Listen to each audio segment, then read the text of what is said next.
Neil Rogers is coming up next. It's 10 o'clock. The views expressed on the previous programs are those of the hosts, guests, and callers, and do not reflect those of the Beasley Broadcast Group, its staff, advertisers, or agencies. Neil God! The biggest names, the best talent. You're listening to Sports Radio 560 WQAM.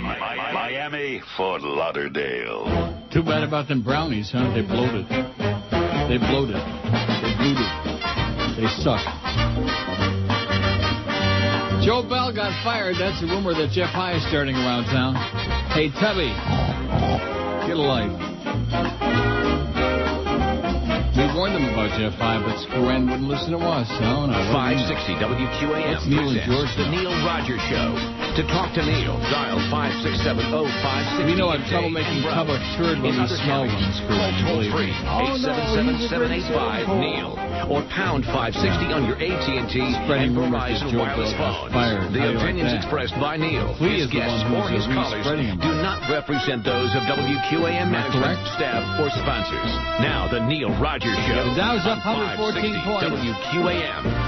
It's Friday, you bastards. Sounds like a moron. It's time. Every time he speaks, It's the way God wants it to be. Wants to take a city and cover it in sweets. Ray Nagin can. Ray Nagin can? Ray Nagin can. Ray Nagin can, 'cause he wants to make New Orleans taste good. And I don't care what people are saying. Sounds like Jesse Jackson. We as black people. His comments are bizarre. Surely God is mad. He compares the locals to a Willy Wonka bar. Chocolate. Ray Nagin can. Ray Nagin can? Yes, Ray Nagin can. Ray Nagin can, 'cause he wants to make New Orleans taste good. It's time for us to come together. It's time for us to rebuild a New Orleans, the one that should be uptown or wherever they are. This city will be chocolate, a chocolate New Orleans.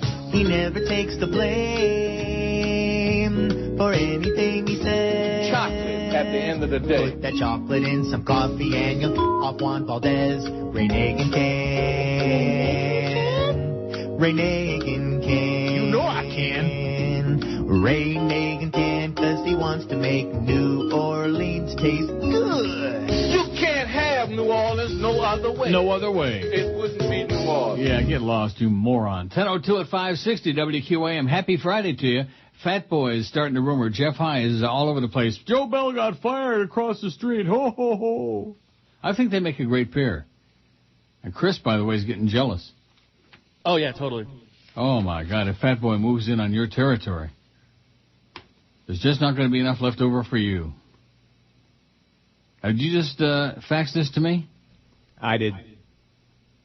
Former Texas backup lineman Buck Burnett. Hey, Buck!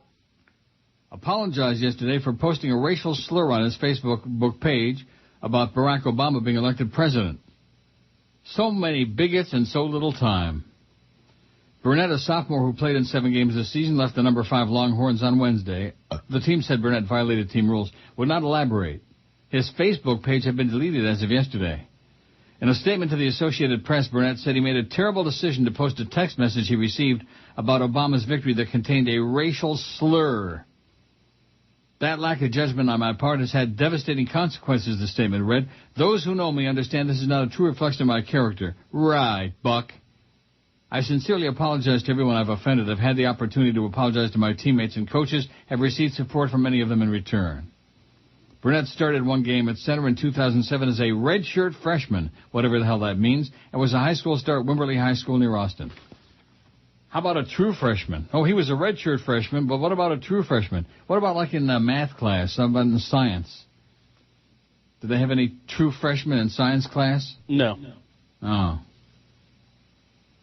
And by the way, I've had few people email me and ask me how come the gay marriage thing got defeated even in Florida and California where they had this humongous turnout for Obama.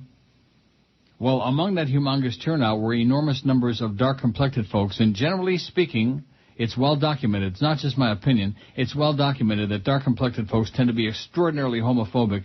And in the churches, of course, they round these people up. Oh, get out there and vote against them faggots. Yes. Yeah. And so that kind of explains it very simply. You'd think that people who are always crying about being discriminated against and have good reason to be screaming about it, you'd think that they'd have a little empathy for others, but they often don't. Here's the poll result from yesterday, 966 votes. By the way, Brady Quinn is so beautiful. I know that sounds very gay, but he is. He's pretty. And you didn't see the game last night. Nope. Because you don't have NFL Network. Correct. What kind of a Mickey Mouse cable you got? Comcast. Don't say it. Don't say it. See? You don't have any common sense. Well, it's more because I only have Todd Dreck's going to be really PO'd with you, mister. Well, Comcast has it. It just costs $5 extra a month. Exactly. Oh, $5 a month? Like he can afford that? I got it even here. Even all the way up here I got NFL Network. And I don't have to pay anything extra for it. Quarterback. Warren Sapp asked a question in the pregame show that was very... He asked the question in the pregame show. Like I said, go back to a CNN. That's Neon Dion. What a piece of turd he is. So you missed the game. Too bad the Browns have no defense. Because Jay Cutler is a joke. The Broncos are a joke. And Brady played a damn good game. He threw 2 touchdown passes. And he did a good game. He done it. And he looked so good, man. I wanted to reach into the screen and just give him a pat on the back. And maybe even a little... Rectum. Yeah, because that's part of sports, you know, pat on the ass. That's what good job, Brady. Said. What? That's what Clarence said the other day. He is breathtakingly beautiful. Even Flea would agree with that. He's a good-looking guy. Yeah, see? There you go. Even Flea admits that Brady Quinn is so hot that he would do him in a heartbeat. Well. 966 votes on the poll. If I could take a body part from a celebrity and put it on my spouse, I would take Jennifer Lopez's ass. Rectum. 182. A lot of ass floating around out there. WTF 159. Now, is that the replacement for I hate this poll? Or yeah, I guess. I guess. Although it's more amusing, you know. WTF, what the... Pamela Anderson's boobies, 116. I'm sure that's going back to the earlier boobies, not the saggy, fake ones she's carrying around now. I don't have a spouse, 110. Jennifer Aniston's ass, 72. There we go with ass again. You ass guys, man. Angelina Jolie's lips, 64. Kathy Ireland's eyes, 51. Her eyes. John Holmes' member, 38. I bet it ain't looking too good now. Brady Quinn's chest, 36. Brady Quinn's chest. Can anyone even begin to imagine? We don't have to imagine. By the way, I sent some more pictures of Brady Quinn almost naked to, I wonder if Eric put them on there. Or Josh Cordes. Did they put them on there? We don't want that. Get that faggery off there. All your listeners are heterosexual. They don't want to see Brady Quinn naked. Oh, yeah, he did put them on there. In fact, right above my grotesque picture. It's like in the shower or like in the rain or whatever he's in. Wow. That's a picture. That's a man. Okay? Hey, Brady. You silly queen, Brady. I don't know. See, one thing about Brady Quinn, whether he's straight or gay or bi or whatever it is, it doesn't make any difference because he can basically do whoever he wants. You know what I mean? Sure. He can pick and choose. Now, wouldn't that be something to be like that? To look that good that you could pretty much do anybody you wanted? Mm-hmm. Oh, boy. Wouldn't that be fine? That's my goal in life. I'm going to work on it. I'm going to get started right now. You got the money for the plastic surgery. Yeah. It would take spastic surgery, not plastic surgery. Anyway, Brady Quinn's chest, 36. Sarah Palin's boobs, 35. Jennifer Aniston's legs, 32. Jennifer Aniston's hair, 23. Roseanne Barr's figure, 22. I don't know what that's supposed to mean. Is that supposed to be funny? I would hope. Kate Hudson's lips, 13. Donald Trump's hair, 7. And Barack Obama's ears, 6. 966. We could have let it go till 1,000, but I wanted to change the poll because I like this other one. We still don't know what that chicken of the sea tuna was on this poll for. I didn't put it on, you notice. I crossed it out. Yes. Oh, and also, is Eric back in there? Because he's got a typo in here. He lost his internet for a while. Oh, yeah, he's back now. Instead of fried chicken, he's got friend chicken. and leave it to flee. The first thing he said when he came in and sat his ass down, I never heard of friend chicken. I never heard of friend chicken. By the way, Fat Boy's trying to get Joe Bell fired. He spread the rumor. You got your head so far up Joe Bell's ass, man, that it's just brown from the top of your hair to your chin. What? Oh, I nicked my chin shaving this morning, by the way. I nicked it. And my chin, too. I don't like that. Now, why do we do that? I use great Gillette, really the best Gillette blades. Not those ones with the 85 blades in them. The best ones with a gray little handle on them, you know? Those are great. But every once in a while, you nick yourself. Now, why is that? I don't know. You ever do it? Yeah, of course. And why don't they have, I'm sure they do have them, but I don't see them anymore. I've talked about this a million times, a thing called a styptic pencil. You know what that is? Oh, yeah, I totally know what those are. They hurt like hell, but it stops the bleeding. But it stops the bleeding immediately, if not sooner. My rotten father used to have one of those in the medicine cabinet, styptic pencil. I wish he would have stuck it in his rectum. Yeah, just because it burns so bad. If anybody deserved it, he did. He was a real bastard. And now I got the scab off of that spot, and I thought it was going to stop, and it just continues. I know you got to take a little Kleenex, a little toilet paper or something, stick it on there, right? Yep. To absorb the blood till it stops bleeding. It's one of those things that God gave us, man. This whole shaving business. What did they shave with back in olden days? Stones? Yeah, that's what I was going to say. Rocks? I feel like I shaved with a rock this morning. Just in my chin. Okay, here's the new poll. Excluding pork and shellfish, what's the most goyish food? If you don't know what goyish means, in other words, not for Jews. Goyish. Oh, here's another one about Derby Lane. Thanks for bringing up Derby Lane the other day. It prompted me to go last night, plunge my guts out. I walked out with only my crank in my hand. I should have remembered, here comes the bunny and there goes your money. Nice going, John. I'm sure you had a good time. I lost my ass at Woodbine yesterday, too. Lost my ass. Not good. Excluding pork and shellfish, what's the most goyish food? WTF is winning 31. That's because they don't understand the question. Because the audience is overwhelmingly goyish. Biscuits and gravy, 20. That's what I voted. Boy, that's strictly for Goyim. Spam, 16. Pickled eggs, 14. String bean casserole, 9. Fried chicken, 6. See, he straightened it out. Nice going, Eric. He straightened it out. Slim Jim, 6. Now, why is that on there? I eat Slim Jims all the time. What's goyish about Slim Jims? I don't know. Don't you love Slim Jims? I love Slim Jims. So what's the problem? I don't know. You put it on there. No, I didn't put it on. It was on the original poll. Yeah. You put it on there. Catfish, 5. Sloppy Joe's, 4. Chicken pot pie, 4. Beef stew, 3. And bread pudding, none. I don't even know what bread pudding is. Is it like tapioca pudding? Pretty similar, exactly, yeah. Is it like that caramelized banana cream pie at Ruth Chris that I had for dessert the night of my birthday? Oh, my God, that is... It's almost as sweet as Brady Quinn, but not quite. Sweet. I know it's a faggy thing to come on here and talk about some hot guy who's just smoldering. I guarantee you, if you put your hand on his chest, your hand would fry like an egg. No, thanks.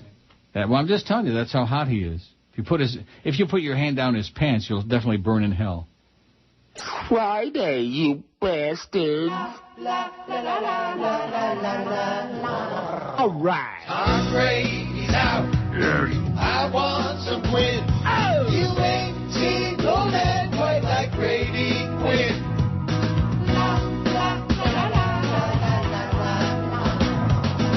He's a football player, dude. A solid wall of meat. The kind of guy that I want to do. That's good enough to eat. I wonder if he'll go on a date, but there's no chance at all. So does that make me a sports queer if I want to see him grab the ball? Absolutely. Oh, baby, wow. Look at that kid. You ain't seen no man quite like Brady Quinn.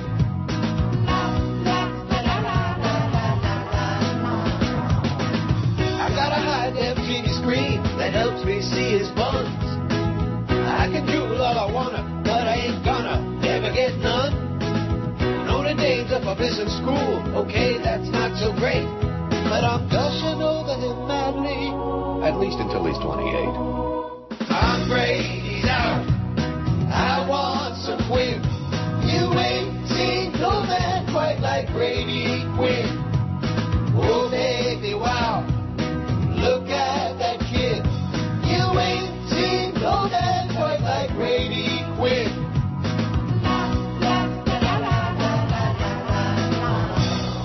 Okay, 10:19. He is smoking, baby. He is really something. He's my hero.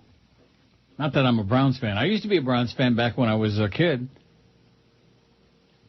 About 1955 or 56, back in the Jim Brown days. Oh, boy. Those were the days. That's what I hear. Until about I don't know. Until I came to Florida. 73. I mean, when you come to Florida, you're a Dolphin fan for a little while. Not for very long. Then you go to some of the games and you sit around some of those idiots. By the way, Jason, who's really getting on my nerves, okay? I'm going to start telling you about the chronic emailers who get on my nerves, and Jason, you're one of them. Always, bah, bah. In fact, remember on Tuesday? No, on Wednesday, the day after the election and my birthday, Wednesday, whatever the hell day it was. And this tremendous outpouring, I still got about 1,000 of these, thank God. Happy birthday, and we're all excited Obama won, and yada, yada. Everything was positive and great and wonderful. And then starting with yesterday, like with that 67 Chevy guy, that jackass. Mm-hmm. And they started turning and turning. And in fact, I got some in the pile now. Ripping Flea, ripping George, ripping. Bah, bah, bah. That's South Florida for you, baby. Oh, we don't understand why you don't want to be here, Neil. Oh, yeah, look in the mirror. That'll tell you why. Jason says spam is pork, should not be on the poll. Well, guess what, Jason, Mr. Expert? Spam is a pork and other stuff. There's other crap in there. Am I right? Yes, definitely. Yes, it's a whole bunch of junk. It's a whole melange of mung. It's all the leftovers. Yeah, that's right. It's stuff that even the Goyim wouldn't eat if they knew what it was. Shouldn't be on the poll. Shouldn't be on the poll. You made a mistake. You made a mistake. Bah, bah, bah. Get lost, Jason. You're a pain in the ass. You're annoying. Oh, here's some more for that. Frog's legs, pickled pig's feet, and pork rinds. Well, pig's feet is pig and pork rinds is pork, and the frog's legs, I don't know. You know what I mean? That's from Yug. Yug. Get lost, Yug.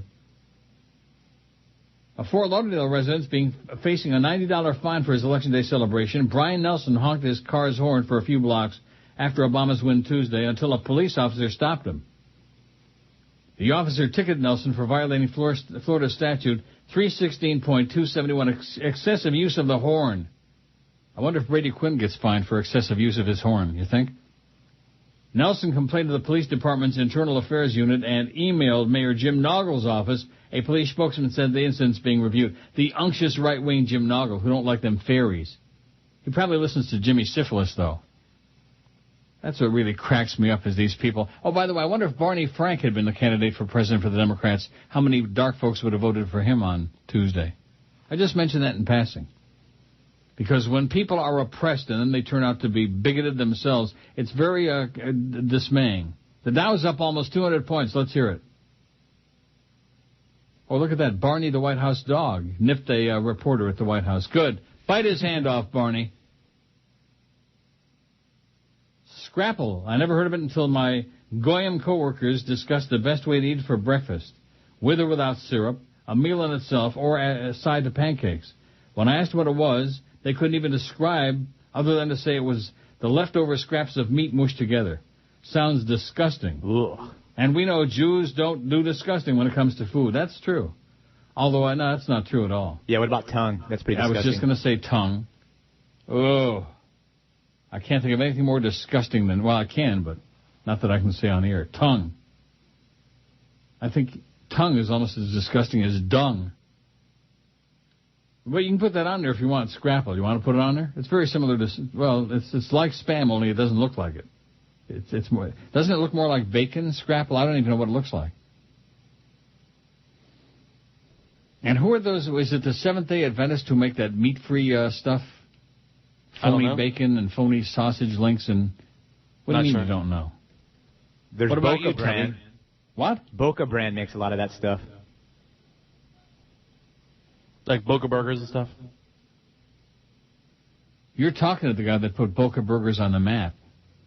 Neither one of you knows that because you're both a couple of Johnny-come-latelys. Uh-huh. I put Boca Burgers on the map at IOD a zillion years ago. Just like I put fish food on the map. And, of course, all those people who enjoyed it could tell you about it, but they're all dead now from eating too much of it. Let's see. The thing during the breaks, they run sports updates on your stream. I don't really care what they're doing on the stream. Don't you understand? If you can hear the show on the stream, enjoy the show, or not, as the case may be, whatever your pleasure. But don't keep bellyaching. Bah, bah. They're running the big O spots. Bah, bah. God. Some guy named Greg just did some report on the Dolphins game. Who cares? Sports, it's nauseating. Well, just turn it down during the breaks, okay? Jesus, God. Oh, yeah, Larry King caught his young wife cheating. Willowy blonde beauty Sean King, 48, has been carrying on a steamy year-long extramarital affair right under Larry's nose with hunky Hector Panade, 29, a B-list actor. An investigation uncovered that Sean and Hector were so brazen in their adulterous tryst they even made love on the 74-year-old talk show host's desk at home. Wow. Well, who the hell would blame her, for crying out loud, being married to a feeble old lump like Larry? Oh, here's a link. Here's a link. Guess what? What? Delete. How can you leave meatloaf off the poll? Because meatloaf isn't for Goyim. Are you crazy? Don't you love meatloaf? Mm-hmm. God, I just love good meatloaf. How could you leave it off the poll? Real easy, because it has nothing to do with the poll. That's why. But nevertheless. Neil Rogers. It's Fatwa Friday, you bastards.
.31 at 560 WQM. So Fat Boy, a.k.a. Jeff High, has been circulating rumors that Jolly Joe Bell got fired. Too bad they're not true, by the way. Oh, come on. That's what Flea said before the show today. He said they should have fired his fat faggoty ass a long time ago. Isn't that what you said? Oh, he's actually not here at the exact moment. Scrapple sandwich at the Delaware State Fair. There's a picture of it. Oh, my God. Scrapple is typically made of hog offal, such as head, heart, liver, and other scraps, which are boiled with any bones attached, often the entire head, to make a broth. Once cooked, bones and fat are discarded. The meat is reserved, and dry cornmeal is boiled in the broth to make a mush. A moosh. It's mouchalid, baby. The meat finely minced is returned, and seasonings, typically sage, thyme, savory, others are added. The moosh is cast into loaves and allowed to cool thoroughly until gelled. Oh. It's just, Ew. You ought to see it. I'd have to be real hungry. And that's like a big thing up in like the Philly area. That's which, ugh. Scrapple? Yeah. Like the poll says, strictly for Goyim. A steadily intensifying Hurricane Paloma is forecast to reach Category 3 status with winds of 15 miles an hour. Oh, my God. But it's not going anywhere near you. But if you want to get, act crazy, go to Home Depot and get a whole bunch of plywood and go get some Visqueen and all that stuff. I'm going to Publix to get some water right now. Clean out all the water, that's right. Get all the canned goods. National Hurricane Center predicts the late-season storm will steam over the Cayman Islands tonight and tomorrow. It should then take aim at the central Cuban coast. Wipe that thing right off the map. If there's some good news, the system was predicted to weaken to Category 2 status with 100-mile-an-hour winds before striking Cuba tomorrow. And it's heading northeast. It's going to go off into the Atlantic and just, blow a lot of steam and smoke, speaking to Jolly Joe. Michael from Boca says, I think you should add bratwurst to the glacial list. Hope you had a great birthday. Yeah, my birthday was fine, Mike, but the fact of the matter is bratwurst is pork, and I love bratwurst. Well, I'll tell you. Do you know anybody who doesn't love great bratwurst on a grill? Ooh, little onion and green peppers? With some mustard over there in Berlin. Oh, they got the best bratwurst in the world in Berlin. Just to die for. Rosemary says, I wrote a week or so ago that the McCain-loving Republicans that I work with, and you advise on how to deal with them, whatever that means. Well, I must tell you, you can hear a pin drop right in the right-wing world. Victory is so sweet. And Jimmy Syphilis hasn't moved to Italy yet since McCain didn't win. I heard him on the radio this morning, darn it. Also, what body wash was it you talked about with grapefruit? It's soft soap, pink grapefruit. It's delicious. You could almost want to drink it. Thanks, Rosemary, a soon-to-be 50 female listener. Did you know that there's a Spam spread that's available as a halal food? Halal my ass. Halal. Uh-huh. And permissible meaning that it's permissible under Islamic law. The Jews got their kosher and the Arabs got their halal, man. And the India people got their turbans on way too tight. And the Chinaman, well. Here's one about Fat Chris again and Joe Bell. From Stuart Knobslobber. Neil, hey Neil, I'm a fan of yours from Wilton Manors. I've been listening to your show for the last 5 years now. I'm emailing you because I've got some interesting news that may give you a chuckle. I was at one of my favorite gay-friendly establishments yesterday evening called Ramrods. I was there with my lover, Daron.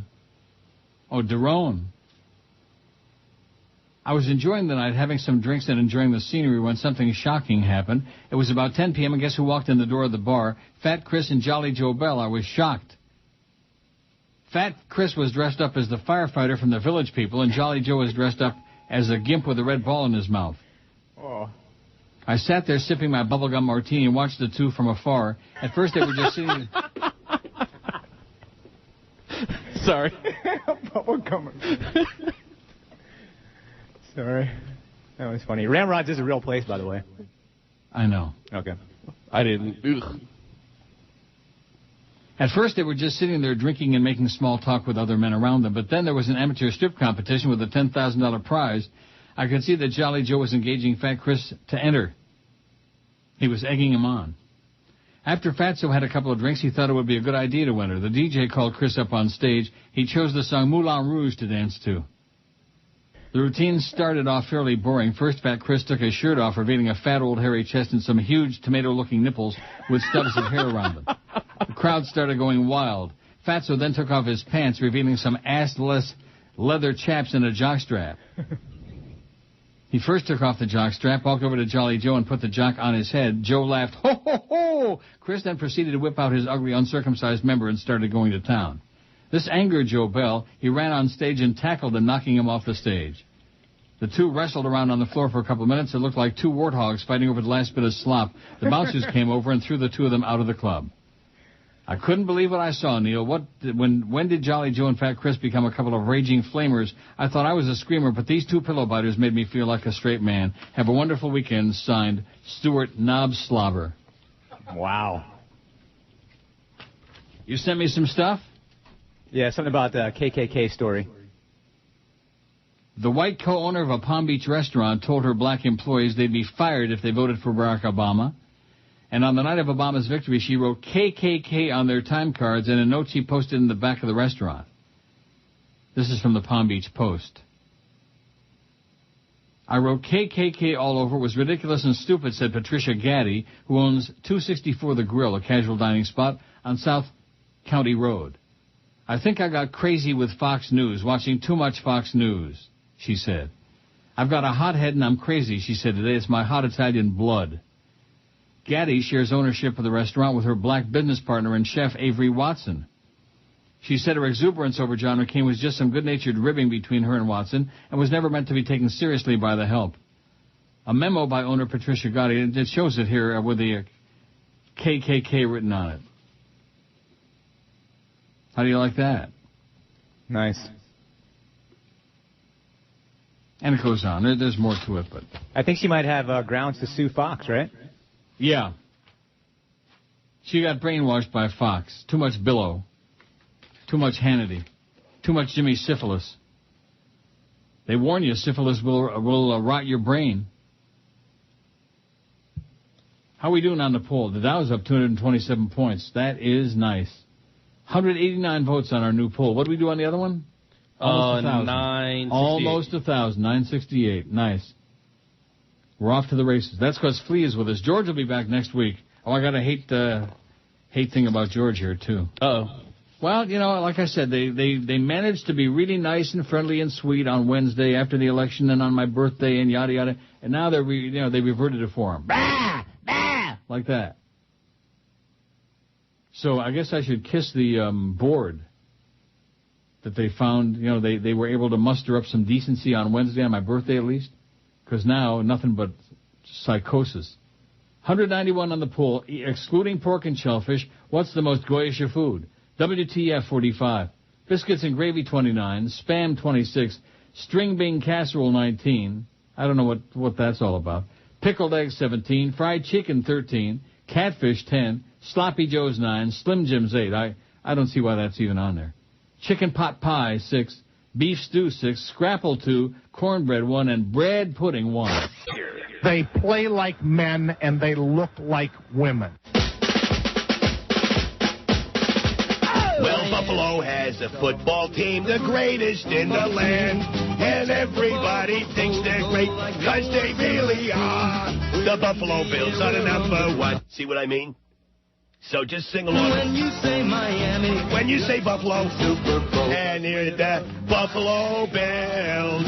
Buffalo Bills. They're the greatest team in the history of the human race. They're the Buffalo Bills. They're the greatest thing since sliced bread and canned beer. Yeah, there you go. And you jazz up that redneck stuff. You listen to that banjo. Holy sweet God, listen to that. When you say Buffalo Bills, it don't sound so rednecky, do it? Everybody sing along now. Are you Bill fans? Here we go.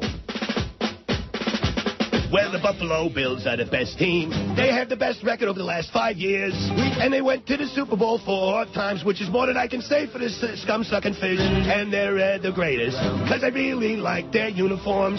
They sure as hell beat the heck out of having a fish on the helmet, because they're the Buffalo Bills. The best football team what I ever seen in the history of my life. They are the Buffalo Bills. The Buffalo Bills, the home of Jim Kelly, the greatest quarterback in the league. Yeah, everybody, the Buffalo Bills. They're the Buffalo Bills. And they've been around longer than the stinking rotten fish. Well, they're the Buffalo Bills. Buffalo Bills. What would you rather have as a pet, a buffalo or a fish? 10:46, 14 before 11 at 560 WQAM. So Judah Essen says, chicken pot pie makes no sense. My mother served that to me when I was a kid. Chicken pot pie is strictly for Goyim. Your mom was like doing evil. Maybe your mom hated you. Beef stew, WTF? Yeah, beef stew is for Goyim. Pickled eggs, Slim Jim, Spam, sure. It says sure. Slim Jims I don't understand. I have no idea what that has to do with anything. But how about a burger and a glass of milk? Feh, it says. Feh. Trafe. How about a cheeseburger in and of itself? Trafe. Cheeseburger with bacon on it. That's my favorite. Feed a couple to Gary Sarner. In fact, that's what we're going to do next week. We're going to sneak up. We're going to have a whole group of people sneak up behind Gary Sarner, hog tie his ass down, and force feed him 2 bacon double cheeseburgers. Will he go into convulsions or something? Where the hell did I see the thing about the anus burger? Oh, it must have been a local insert spot, because I saw it last night, I think, on the Browns-Denver game. Boy, I'll tell you, the Browns defense really blows. They blued it. They blued it wide open. They had that game in the palm of Brady Quinn's hand. And their defense, you can't complain about their defense because they don't have any. They made Jay Cutler look like Otto Graham. Pathetic. He's really weak. I put him almost in the same category with Sage Rosenhaus-Krantz, whatever his name is. Sage Rosenfels? Yeah, that one. Although I think he's in a class by himself. David rips George an ass. Long ass-ripping email here. Subject, George is a loser. Hey, Neil, George is the biggest loser ever. I went to Galaxy Skate last night with my 5-year-old daughter, and guess who was there? George Rodriguez. Well, last night was Thursday. It's roller skating night, you know? Mm-hmm. Yep, it's adult night. Oh, God. Is he serious about that, or? Mm-hmm. He was there with a group of people, most of them being really trashy-looking trailer park women. One of the girls was actually missing one of her front teeth. George looked like such a queer. He was wearing a pair of cut-off jean shorts, white socks hiked all the way up his ankle, some old skates that looked like they were from the 1940s, and a shirt that said, "Smoke crap and worship Satan." That's smoke like crack. What'd I say, crap? Yeah, I think so. Smoke crap. Smoke crack and worship Satan. He looked like the biggest a-hole I've ever seen. I think it would have been funnier if it would have said smoke crap. As I was watching my daughter skate around, I noticed George holding hands and skating around with some big fat guy, probably Fat Chris. Then George decided to act cool and started skating very fast backwards. It was at this time I saw the funniest thing I've ever seen. George lost his balance and tripped, slid across the floor, and went headfirst right into the wall. I laughed so hard that I crapped myself a little bit. Well, smoke some crap. I ran to the bathroom, cleaned myself up, and went back out on the floor to get my daughter. As I grabbed my daughter, I looked over and saw George sitting on the bench with an ice pack on his head. His eyes were all puffy and red, like he had just cried a river. My daughter and I walked over to George, told him I couldn't wait to tell Neil about this incident in the morning. After I said that, George looked up and gave me my daughter the finger, told me to go F myself. I called him a D-bag and walked out. Can't say douche.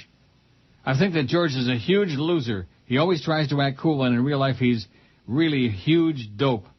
I hope he's very embarrassed when he hears this. Go to hell, George. My daughter thinks you're a loser as well, says David. Man. Little drama at the roller rink, baby. Save the drama for your mama, and don't tell Obama. 210 votes on Fat Chris's poll about Trafe. As if you'd know something about it. Here's one about Scrapple. It says, New England, Pennsylvania definition of Scrapple is everything but the oink. I've never had it, it says, but I've heard that if it's made fresh with maple syrup and plenty of spices, it's quite tasty. Or at least a hell of a lot different than the prepackaged crap they sell, says Andrew. Please don't forget to post those female word definitions you read yesterday. They were funny. Well, that's great. They were funny, but I'm not posting anything, okay? I don't post stuff on demand. Oh, be sure and do this and be sure and do that. Blah, blah, blah, blah. Oh, anyway, the guy who was faking us, who was playing games about the website. Mm-hmm. Richard Romer. The character, Al Pacino's character in Glengarry Glen Ross was Ricky Roma, not Richard Romer. But evidently that was as close as he could get. Ricky Roma, R-O-M-A, as in like Arrivederci Roma, like that. Roma. But, you know, why the hell not? Why not just, it's like, you know, Facebook and MySpace and your place and my face and your space. Anonymous crap. Just make up email addresses and send a bunch of garbage. And that's fine. Just keep it coming.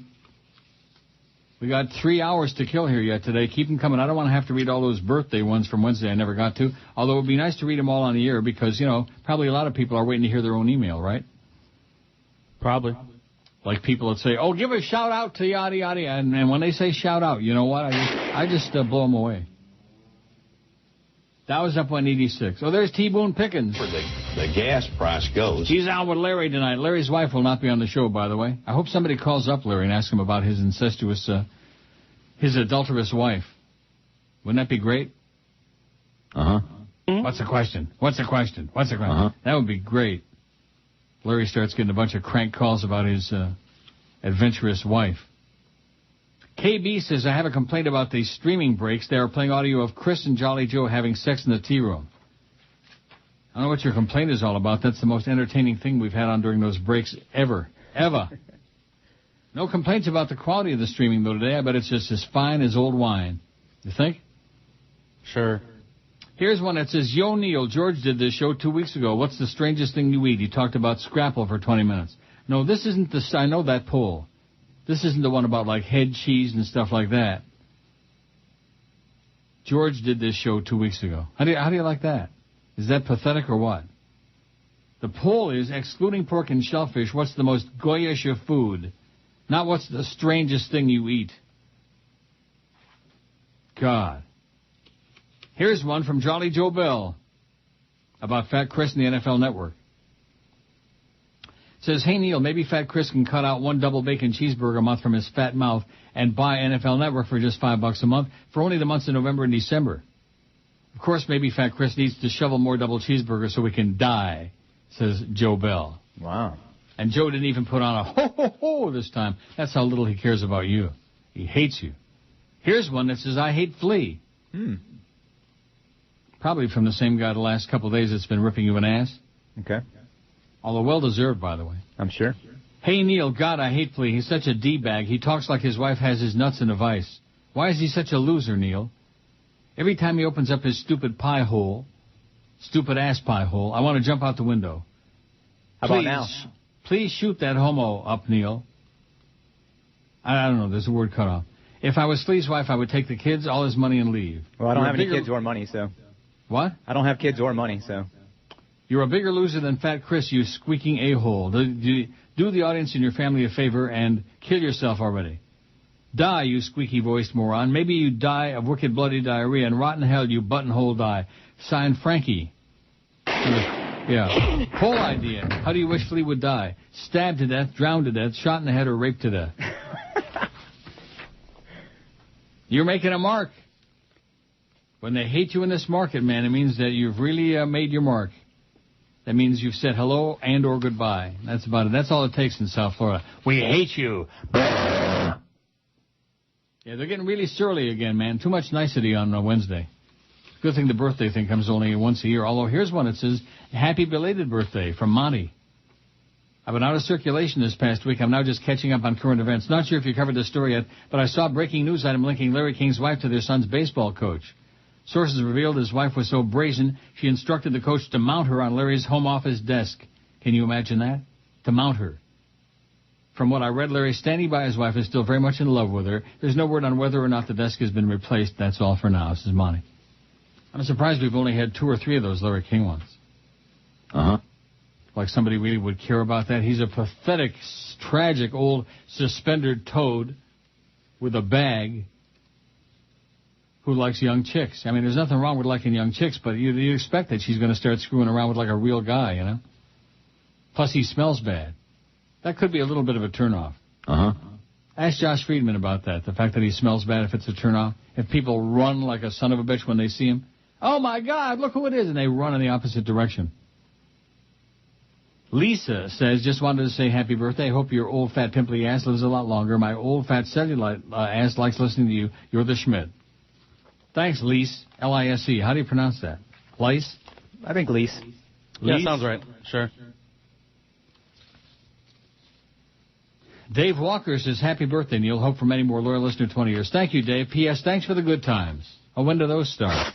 The biggest names. The best talent. This is Neil Rogers. This is the Neil Rogers Show. This is your brain. Rock solid. Any questions? Hello, I'm Sal. And I'm Harry. Here to tell you about our special place. Just a short little drive. From New York is the Poconos. Let's go. That's where I wanna go. To get away from it all. Where was that? In the Poconos. Eat gefilte fish. I love that stuff. Play shuffleboard if you wish. I got a 9. Go for Saturday brunch. Or for the food on top of your dish. I hope it's kosher. In the Poconos, Skytop and Buck Hill, Camelback and Bushkill, Mount Airy and Shawnee. There's even Mickey Rooney. I know. Split Rock and Cresco, Opie, let's go poking in the Poconos.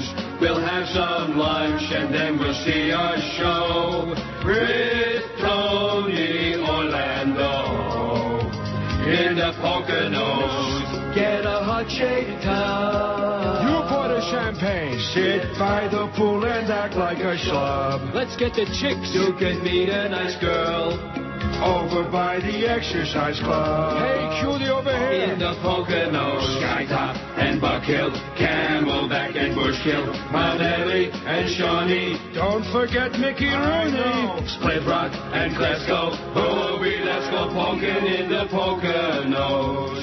We'll have some lunch and then we'll see a show with Tony Orlando. In the Poconos. Let's go. Did you forget your teeth this time? I got my teeth in a little bag with the water and the Efferdent. 11:02. That's a good poll question. Efferdent or Polident? Huh? Martha Ray's still dead, right?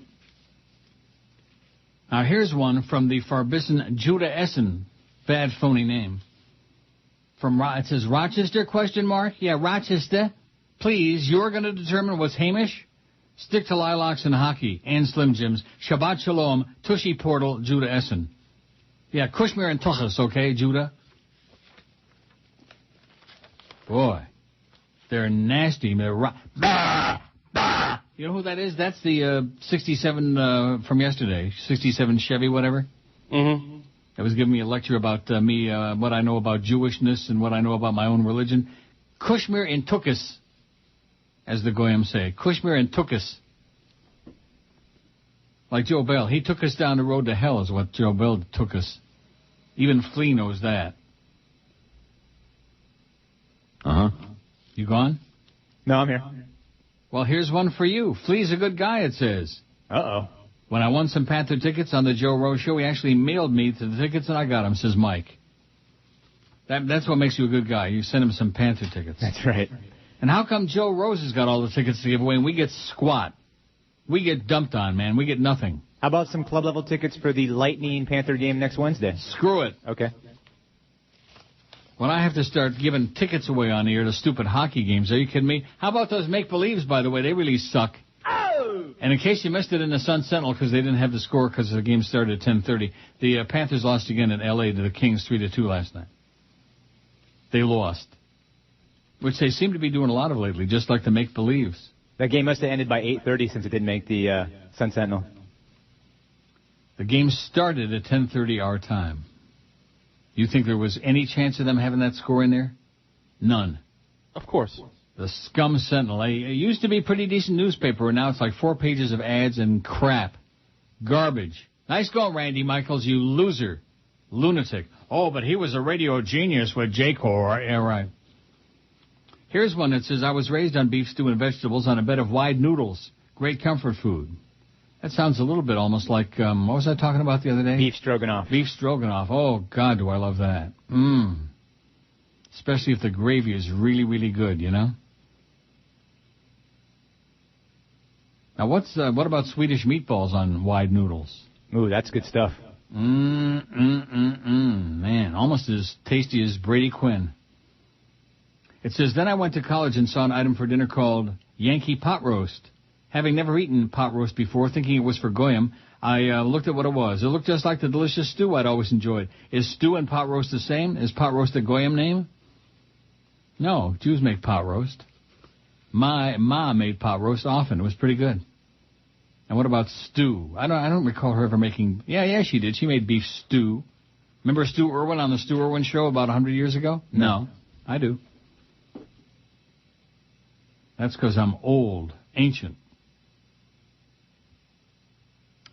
Here's one from Wednesday. Happy birthday. May Leonard Stab from Guiding Light miraculously recover from his hang gliding accident in 93 and appear stark naked in your bed. I looked it up. He played Hart. He was one of those guys who played Hart. I don't remember what he looked like or which one. He was no Jay, I'll tell you that. Oh, Nora's son, Jay, on Guiding Light a zillion years ago. That show, by the way, has turned to turd. I haven't watched it in ages. I tried to watch it a little bit a few days ago, and boy, what garbage. The Dow's up almost 200 points, 188. It's going to be a fine Friday. In spite of all the negativism we're getting, Flea, of course, generates most of that. As soon as they hear his squeaky voice, they start getting really surly. Oh, look at this. Oh, no. This is the worst. Somebody just sent me something. It's just unacceptable. It's a review of the anus burger. I'm going to print it out and read it on the air. Some people just have no taste. That's why so many people love vanilla ice cream. Just plain vanilla ice cream with nothing on it. Now, do either of you enjoy vanilla ice cream just plain? No, not really. What about you, Tubby? No, not really. In fact, if you get Neapolitan ice cream and it's got the vanilla, strawberry, and chocolate, I never eat the vanilla. I just thought I'd mention that. I'll save it for you guys. Here's one that says, "Hey, Neil, happy late birthday. I thought you might find this review interesting. It'll be good to have George back next week. The guys are making an effort, but George's many years with you make his contributions more entertaining. Harry from SIB." What's SIB? Siberia? I don't know. McDonald's third pounder Angus mushroom and Swiss grade F. Doesn't say where this review is from, though. No. Oh, I see. AL fast food reviews of 32 choices from AOL. Well, it figures AOL because AOL sucks. It's one thing I agree with George on, man. AOL blows. Grade F. Our food editor's husband proclaimed that he just had the worst burger in all the land, so naturally we had no choice but to sample for ourselves. Turns out he was wrong. It was, in fact, the absolute most extremely terrible, awfully horrible burger in the known universe.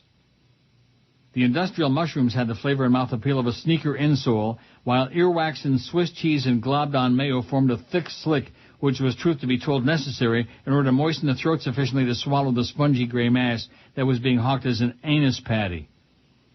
Bad things happen when Mickey D's tries to get schmancy, and they beefed this one badly. Oh! You should live so long. I hope the bird of paradise takes a wild diarrhea right on your head at AOL. The anus burger with bacon and cheddar is the finest product they've ever put out, by far. And they're selling them like hotcakes. They're selling them like halava in Jerusalem. But everybody's an expert, and that's why you folks can't get them, because all these bad reviews are coming out. Can you believe that? No. I mean, for me to rave about... I mean, I like the double cheeseburger at Mickey D's just fine. You can eat it without the bun, you know? Mm-hmm. Just hold it in your hand and chop on it. Get rid of that bun. Apparently, they're also selling it in Los Angeles. Yeah. That's another test market. A lot of Chinaman in Los Angeles. Oh, yeah. Lots and lots of Chinaman. Not as many as here, though, I don't think. There can't possibly... Half of China is here. Really? 400,000 Chinese in Toronto. Wow. 665,000 gay people, although I think that's a low ball. It's probably like 6 million. Probably 100,000 Punjabi. 253 votes on the poll. Excluding pork and shellfish, what is the most Goyish of food? Strictly for Goyim. WTF 52. That's a cop-out. That shouldn't even be on there anymore. Who talked us into putting that on there every day? I think that was George. Yeah. Go back to the roller rink, George. Go roll a big one. Biscuits and gravy 38, Spam 36, string bean casserole 27. What do they put? Like some kind of nuts? Yeah, like almonds. Sliced almonds, yep. Oh. And sometimes they also put the, the fried onion strips or something like that? Oh, I like that, though. Yeah, that's good. They're like little bits of onion ring. Yeah. Mm-hmm. Boy, those onion rings at Ruth Chris, man, they're awesome. They're huge. They're big. You got to cut them with a knife. Everything's good there. God, too bad Fat Chris will never be able to afford to eat there. Yep. Pickled eggs 22, fried chicken 18. Now, what's the most Goyish of fried chicken? Bojangles, Kentucky Fry, or Churches? I guess Churches. Jews don't go to churches. No, they're Catfish 13, they're not in Jewish neighborhoods usually. Sloppy Joe's 10, Slim Jim's 9. What? Churches is not in the... Usually can't find a Churches in a Jewish neighborhood, no. Like an Aventura? Yes. What about a Bojangles? No. Catfish 13, Sloppy Joe's 10, Slim Jim's 9, Scrapple 8, Beef Stew 8, Chicken Pot Pie 7, Bread Pudding 5, and Cornbread 1. Cornbread and corn pone.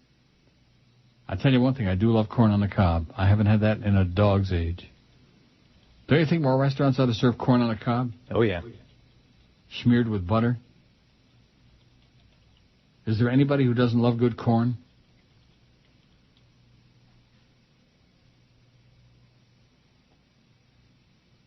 Let me ask again. Is there anybody... Oh, I thought that was kind of like a rhetorical question? Yeah, exactly. It was, but... The sports leader. It's Friday, you bastard. I drive a Mercury that's 3 lanes wide. Oi! I can't see over the view because I'm 3'5". Have a tank of oxygen to keep me alive. My name is High. My name is High. My name is High. Got a coupon for Sunsweet juice, so I bought 5. But the cashier told me it was only for the larger size. I walked away in disgust after farting in line. 'Cause my name is High. My name is High. My name is High. Went to the oily boy for dinner at 5. The soup was cold to Dr. Brown's, all they had was lime. So when they handed me the check, I left them a dime. 'Cause my name is High. My name is High. My name is High. My condo sets the rules that I live by. No younger than 92, but still alive.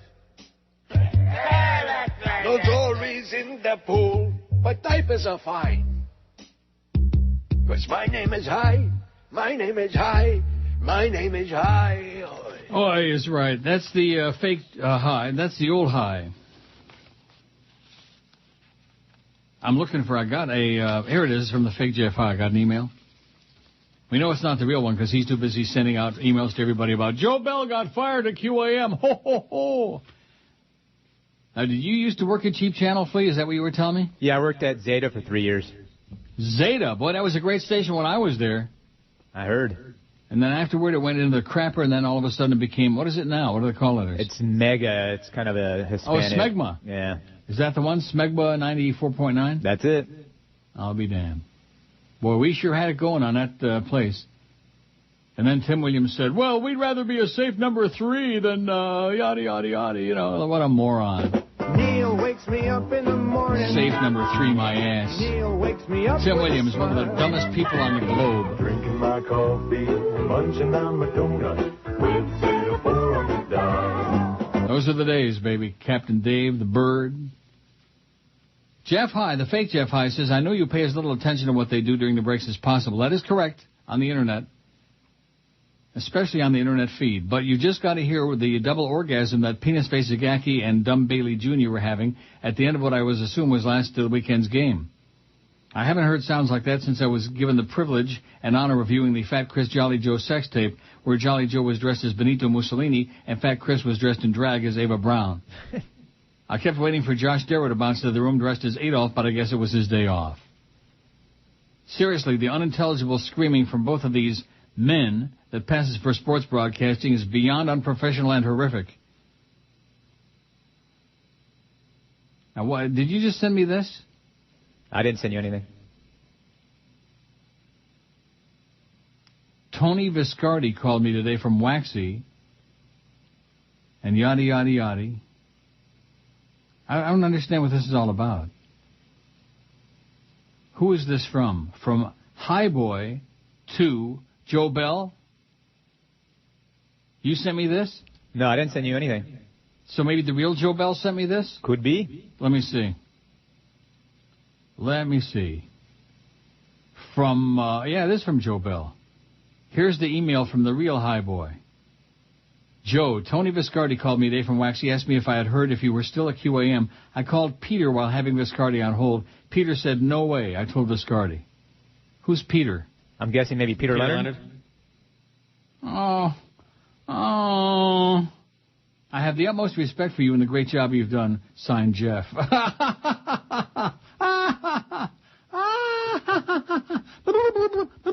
Anyway, getting back to the fake Jeff High, which I'm sure is more entertaining than that real email that Jolly Joe sent me.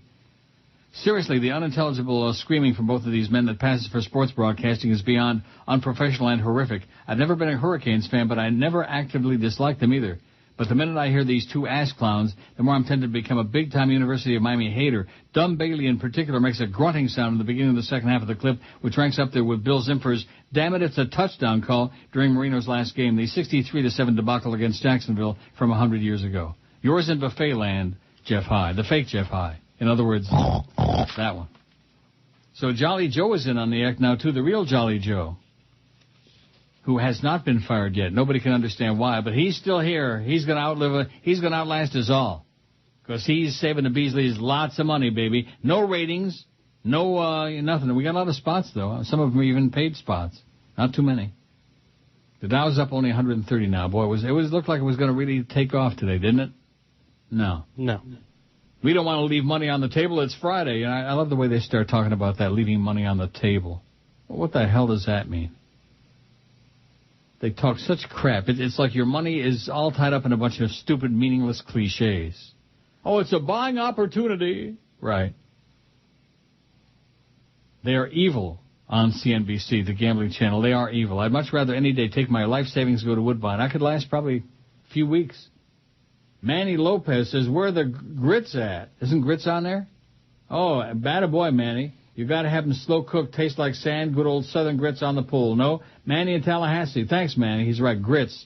Adding it now. Living in Tallahassee, you'd know about grits. Oh, SIB, by the way, is Schmidt in between, according to a guy named Neil. I never heard that. Did you? No. Nope. Well, what does that mean, Schmidt in between? No idea. SIB. I don't even know what that means. I mean, I know what all three words mean individually, but... Big Mama's AC stolen, police search for suspect. What does that mean?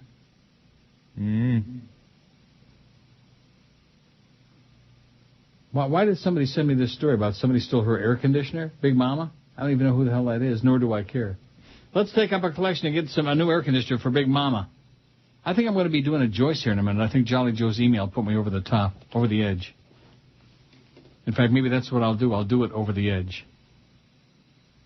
And then Fat Boy can come here and clean it up. He's used to cleaning up messes, although he doesn't usually clean it. He just leaves it for somebody else to clean up. Mm-hmm. He said it don't matter unless it really splatter.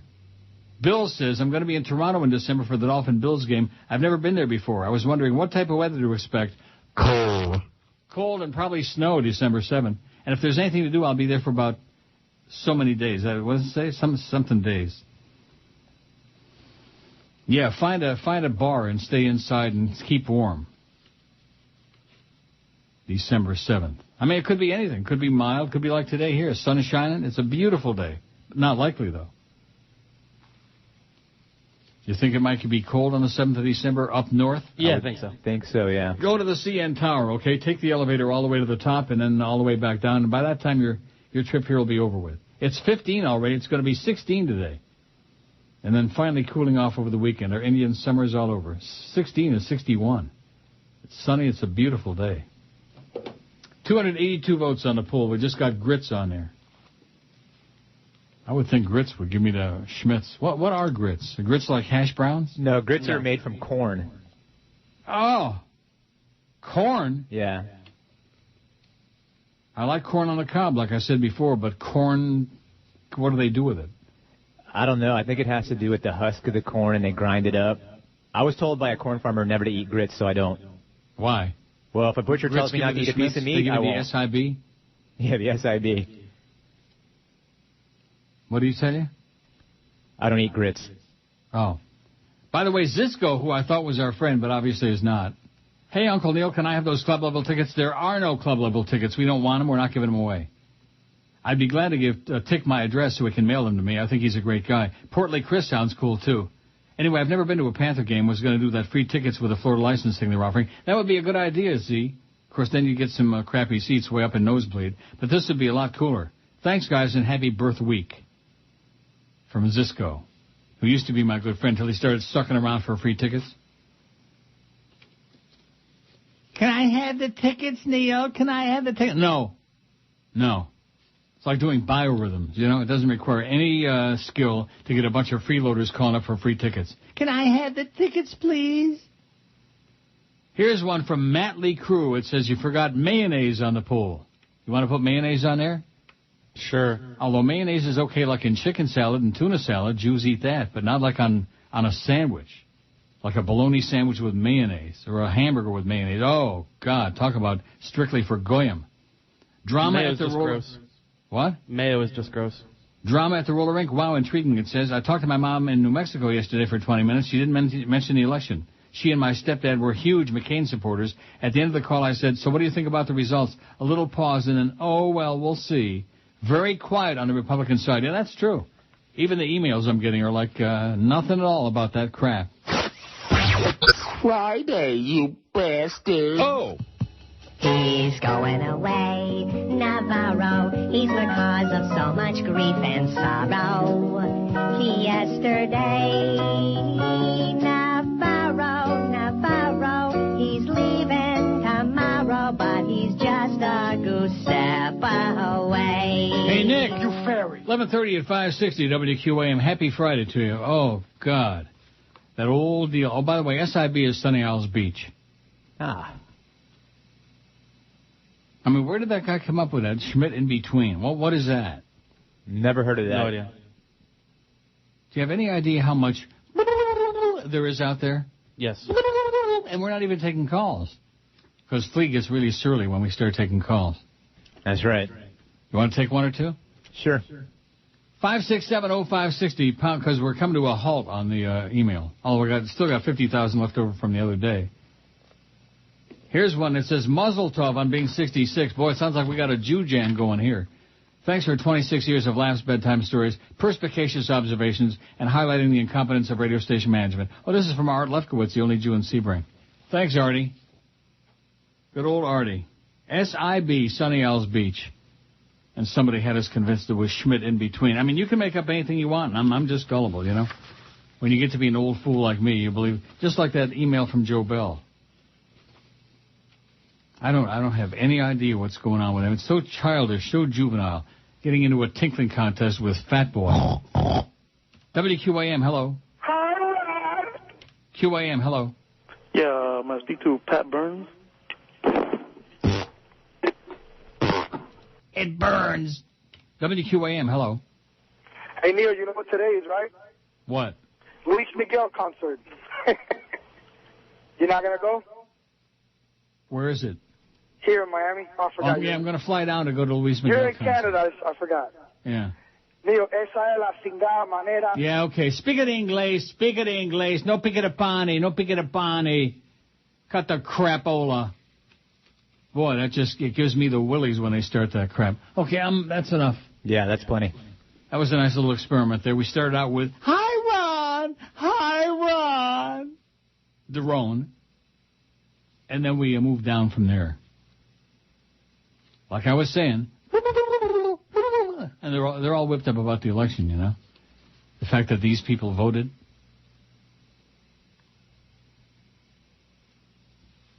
Dow is up just a hair over 100 now. It's dropping. It was up over 200. It looked like it was going to be a really beautiful sunny day in America. Sunny here. Paul says, thought today couldn't get any better with Obama winning, and then you play Rick Sanchez singing 1 in a Million You. I laughed out loud for 5 minutes. All I need now is a hot corned beef on rye, and then even South Florida would be tolerable. Hot corned beef on rye, definitely not for Goyim. Although Goyim do like Jew food, that's the interesting part of it, when you turn it around. And Schwarzers like Jew food, too. Boy, you go into a deli in Detroit, like Lou's Finer Deli on 6 Mile, probably not there anymore.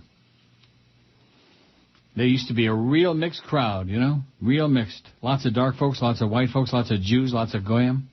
That's a mixed crowd for you. No Punjabi, though, I don't think. What? Punjabi? See, you don't know what that means. No. People from India. There's a region in India called Punjab. But I don't think you have to be from that region. For my Lebanese cab driver calls all the Indian guys Punjabi. The cab drivers, limo drivers. Punjab. And I still say that I want the concession for killing the bugs under the turbines. Oh, my God. Spray that thing, okay? Give it a little spritz. Richard in Coral Springs says, just a short note to wish you the happiest of birthdays. As a product of the 60s, having seen the worst of what man can offer and the best that man can offer, I can say from the bottom of my heart, I'm more proud today of the American people than I have been in the 48 years of my life. Today, finally, we can state with hope and renewed optimism that the Constitution works, that it is a living and breathing document, no matter how many times George Bush tries to wipe his ass with it, no matter how hard they try the neo-fascist something of his lowness and followers regime, were unable to completely destroy the very fabric from which it was written. I congratulate the American people for finally rising above hatred, above being dumbed down, and for selecting somebody who can bring the needed change to the problems we face. Happy birthday again, Neil. May you have many, many more in good health. Richard in Coral Springs. Thank you, Dick. Boy, it is stuffy in here, man. I've got to crack the window open again. Don't let me forget. Okay. During the break. Crack it. So let's see. They ripped George an ass who was at the roller rink last night. I just don't get it. Which part? Any of it. Well, what? I mean, what's that all about? Ripping him or being at the roller rink? Being at the roller rink. Yeah, I don't Ripping get that him, either. I understand. Do you understand it, Fatso? I mean, he does it I can just see you and Jolly Joe at the roller rink. What? No. I said he does it for, the exercise and getting away from the wife, I think. Oh, yeah, exercise. That must be why he's in such good health all the time. Exercise my ass. Well, can you imagine how bad it would be if he wasn't skating? Kidnappers in Mexico City killed a 5-year-old boy by acid injection after discovering they were sought by police. 4 suspected kidnappers, including a woman and a 17-year-old boy who knew the victim's family, initially sought a $34,000 ransom after kidnapping the child October 26. When they found out they were sought by the police, they decided to take the victim to a hill where they killed him and buried him. He was killed with an injection of acid. Isn't that lovely? That's the Mexican effing way, baby. Yeah, that's nice. I'm not going there. I don't care how many goofballs try to talk me into going there. I'm not going to Mexico. I'll take your word for it. I can get wild diarrhea many other ways. Butter the bun. How about butter? I mean, butter in and of itself isn't for goyim, but butter like on buns. Right? I like butter on buns. You do? Yeah. You're telling me that Jews put butter on buns? No, I can't speak for Jews, but I like butter on buns. What do you mean you can't speak for Jews? I can't speak for all Jews. Are you laying out now? All of a sudden you're I understand. You hang around with Joe Bell so much. You have to pretend to be a goy. Now, who did you tell me? Oh, that's right, Adam Cooperstein. Now, how did that show go yesterday? Did we get any spy reports? I don't know. Between 4 and 7. Mad Dog wasn't on yesterday, and they had D.A. and Coop. D.A. and Adam Cooperstein. Must have gone over really well because I see he made the schedule again this weekend, tomorrow.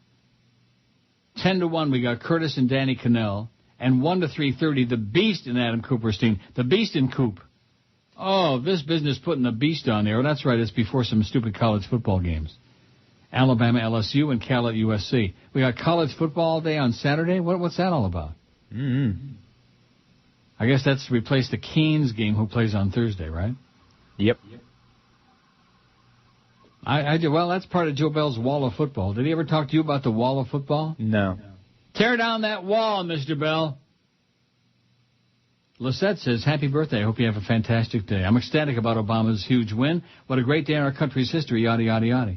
P.S. I was trying to listen to you on the radio while running errands this morning. It's horrible. You can't hear anything with all the static. Listening to you on the Internet's the only option, says Lisette. How do you like that, Joe Bell? Instead of worrying about fat-ass Jeff High so much, maybe you ought to go out and pee on the tower or something. God. It's Fatwa Friday, you bastards. How may I be helping you today? A. Would you please to be having a blue Slurpee? G. We are having a sale on Camels. R-A-G-G. We have had about many flavors. Rag. I'm afraid that is not feasible. R-A-G-G-A-G-A-D-A. Okay, I'll tell you everything. E. My skin may be brown, but inside I'm pink. A. Yes, it's true, we put our women in bags. It is only because they smell so bad. You can blame a group reactions of a group, and we don't all drink our wee-wee and smell like our poop. Raghead. Let's go stop making fun of me. Raghead. Let's shave off my beard, make my face clean. Raghead. Raghead. Raghead. Would you excuse R-A-G-H-A-E-D, raghead, ah la la la, raghead, ah la la la, raghead, ah la la la, raghead, ah la la la, raghead, ah la la la, R-A-G-H-A-E-D, raghead. 16 till noon at 560 WQM. Here's one from Michael in Boca, who evidently, I don't know. What are you trying to say, Mike? I have no life. Hi, Neil. I've always wondered how your home studio in Canada is set up. Do you have people working with you there, or are you by yourself? Oh, I've got a staff of hundreds here, Mike. Just me. Just me in my nice little studio. Nobody here to potchkey around with the equipment, to screw up all the settings, to break stuff. Just Lucky me. you. Yeah. Captain Singh is back again. What a birthday present you got, Uncle Neil. Enjoy it. This was after the election. Bada-beep, bada-boop, bada-bop. Says, I listened to Jimmy Syphilis, Manny Munoz while driving to the store this morning.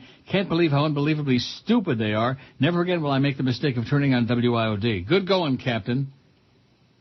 Finally, we'll be getting brand new President Obama 08 T-shirts this evening. Anyone can stop by. Mindy's News at 209 71st Street, corner Collins and 71st, Miami Beach. Our good friend Captain Singh, looking for a little free plug there, and he got it.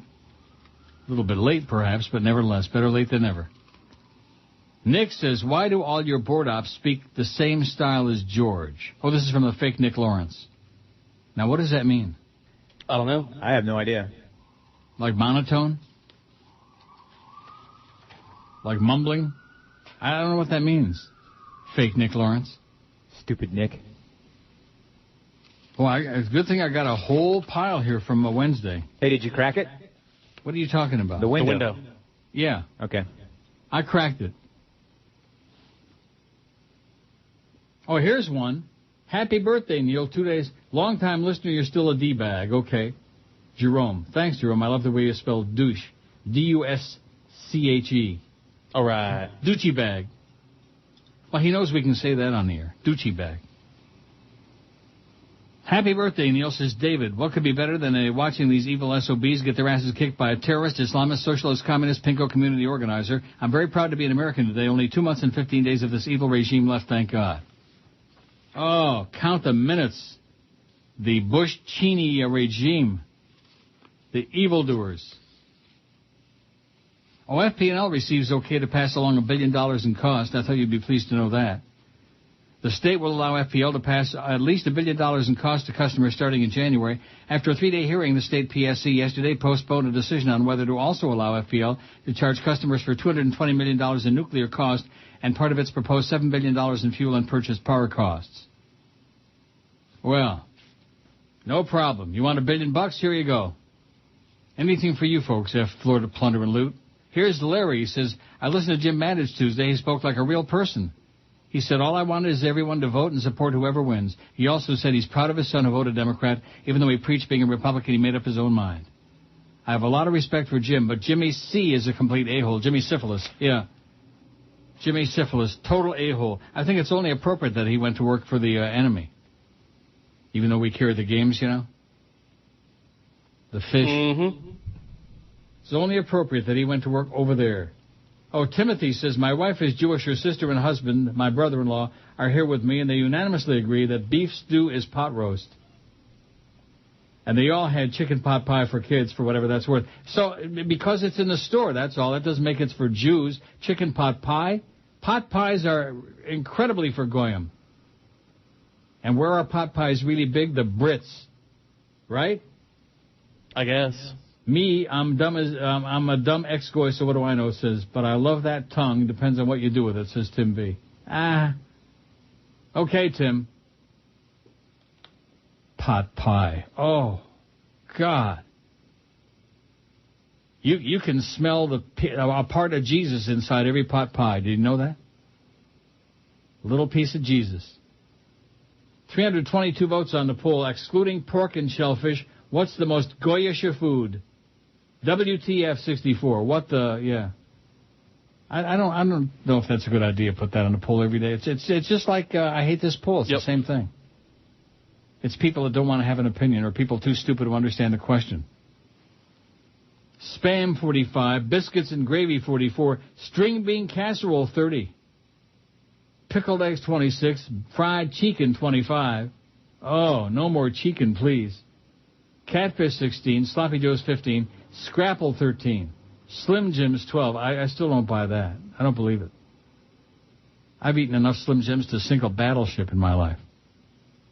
Beef stew 10, chicken pot pie 8. This is my pot pie. Say what? What? Little Cartman. Saying what? No, Jen, this is my pot pie. Grits 7, bread pudding 5. Oh, I just farted so bad I want to pass out. As long as it wasn't on the air. Mayo 1 and cornbread 1. Oh, no, God forbid that. Jolly Joe's in touch with us today. He's keeping abreast of the Jeff High situation, the fat boy situation. That's the kind of stuff he gets involved with, stuff that, gets us nowhere. Stuff that's a total waste of time. Protest rallies and 3 separate legal challenges are currently underway in response to the passage in California of Proposition 8, which outlaws same-sex marriage. According to CNN's Kiran Chetri, it seems as though no matter what the outcome of the challenges, the 18,000 existing same-sex marriages will remain intact because California's Attorney General says that the constitutional amendment is not retroactive. However, CNN legal analyst Sonny Hostin told Chetri the law is really unclear here. Everybody's all over the place. Some lawyers said when you look at the language of Prop 8, it's very clear it was meant to be retroactive. Another law professor I spoke to said that is absolutely fundamentally ridiculous. The bottom line is this is a fundamental right that was given to couples, and this is a right that is not going to be given away. I think we're going to see a lot of litigation here, Hostin concluded. Everyone is in legal limbo. She suggested the California Supreme Court, which allowed these marriages in the first place, will weigh in, but that the constitutionality of Prop 8 may ultimately have to be decided by the U.S. Supreme Court, by those fascist bastards. And why almost nobody talked about more Supreme Court justices during the election, I have no idea. That's all we need is 1 or 2 more Anton Scalias on there. Oh, my God. And Clarence Token Thomas. That's all we need. You can kiss your ass goodbye. Okay, let me go back to this pile of 50,000 from Wednesday. Oh, there's just hundreds of them here. Isn't that good? Mm-hmm. Even though it's Friday and it's a little anticlimactic. Hey, got us through the week. Yeah, that's right. Keep them coming in. Maybe I can read them until February. And then, of course, March 1st is the anniversary show, so they don't care about that, though. Now, what is this? Good morning, Neil. I've emailed you previously defending my newly adopted home city of Philadelphia from one of your uneducated listeners, and I must say I had to fly to Chicago for a business trip on Tuesday night. Luckily, I stayed at the Blake Hotel on South something or other, on South Dearborn Street, walked 4 blocks to Grant Park, and yada, yada, yada, yada. Thanks for all the laughs, and listening to you is one of the family traditions. Just 2 questions. Is Charlie Crist really a fairy, and should Obama bomb the Saudis? Yes to both. From Jesse. There was more to it than that, but it was just unbelievably ponderous. If you think the part that I read was boring. Thanks, Jesse. Neil, a number of items on the poll. Fried chicken grits are African-American food. Are black folks considered goyim? Of course. Are black folks considered goyim? Goyim are any people who are not Jews, okay? Are black folks considered goyim? All but Sammy Davis Jr. Just ask Jesse Jackson when he goes to Hymietown if black folks are considered goyim. There was Jesse sniffling and crying. He makes me want a caca. Grits, if you could imagine such a thing, is a creamy version of corn muffin, but not as good. Kind of like farina made from cornmeal instead of wheat. I don't know many Jews who eat fish and chips. Do you? Oh, that's a good one. Get that on there, fish and chips. When my computer restarts, I will. Candle lighting for Shabbos tonight is 4:43 in Toronto. It says, oh, yeah, I'll be sure and daven tonight. I'm going to pray over my candles. My grandma, every Friday night, she would daven, or she'd light the candles and wave her hands around, It's like people who do that at the slot machine. Have you ever seen that? No, thankfully. You've never seen that? They smear their hands over the glass? Oh, yeah. It's like kind of to stop the thing from rolling. Like mumbo jumbo. No, it's like putting a positive hex on the machine. Like playing with the spirits of the evil machine, man. You never seen that? I don't think so. And on Wheel of Fortune, that's got the big wheel on top. They'll get up in there, wave their, when they get a spin, they'll wave their hands around over the wheel. Like that's going to have... You're playing against the computer, you morons. What is wrong with you? Allah and Jesus and Yoshki and all and Moses, they're not going to influence where the damn thing stops, okay? That's like that one guy with a long index finger. Oh, I wonder where that thing's been. And he does the same thing every time he plays. Every time. You know, there's 3 wheels, and the wheels are spinning, and he'll point at the first one, point at the second one, and then point at the third one. And they never match. They never, ever match. Maybe they know that his finger's been in somebody's, probably his own, too long. Why do, I mean, I realize people are superstitious. Like I have my favorite urinal at Woodbine. Now, what if someone's in it when you go to use it? Well, I mean, if you got to pee real bad, you're certainly not going to hang around. If there's a bunch of other ones empty, how stupid does it look to stand there and wait till some guy's finished taking a leak, you know? No, I'm not that superstitious. Oh, okay. But like the main tea room, the big one up, well, I can't tell you where it is because you don't know the place. But anyway, there's like 5 urinals. Okay. And the one in the middle.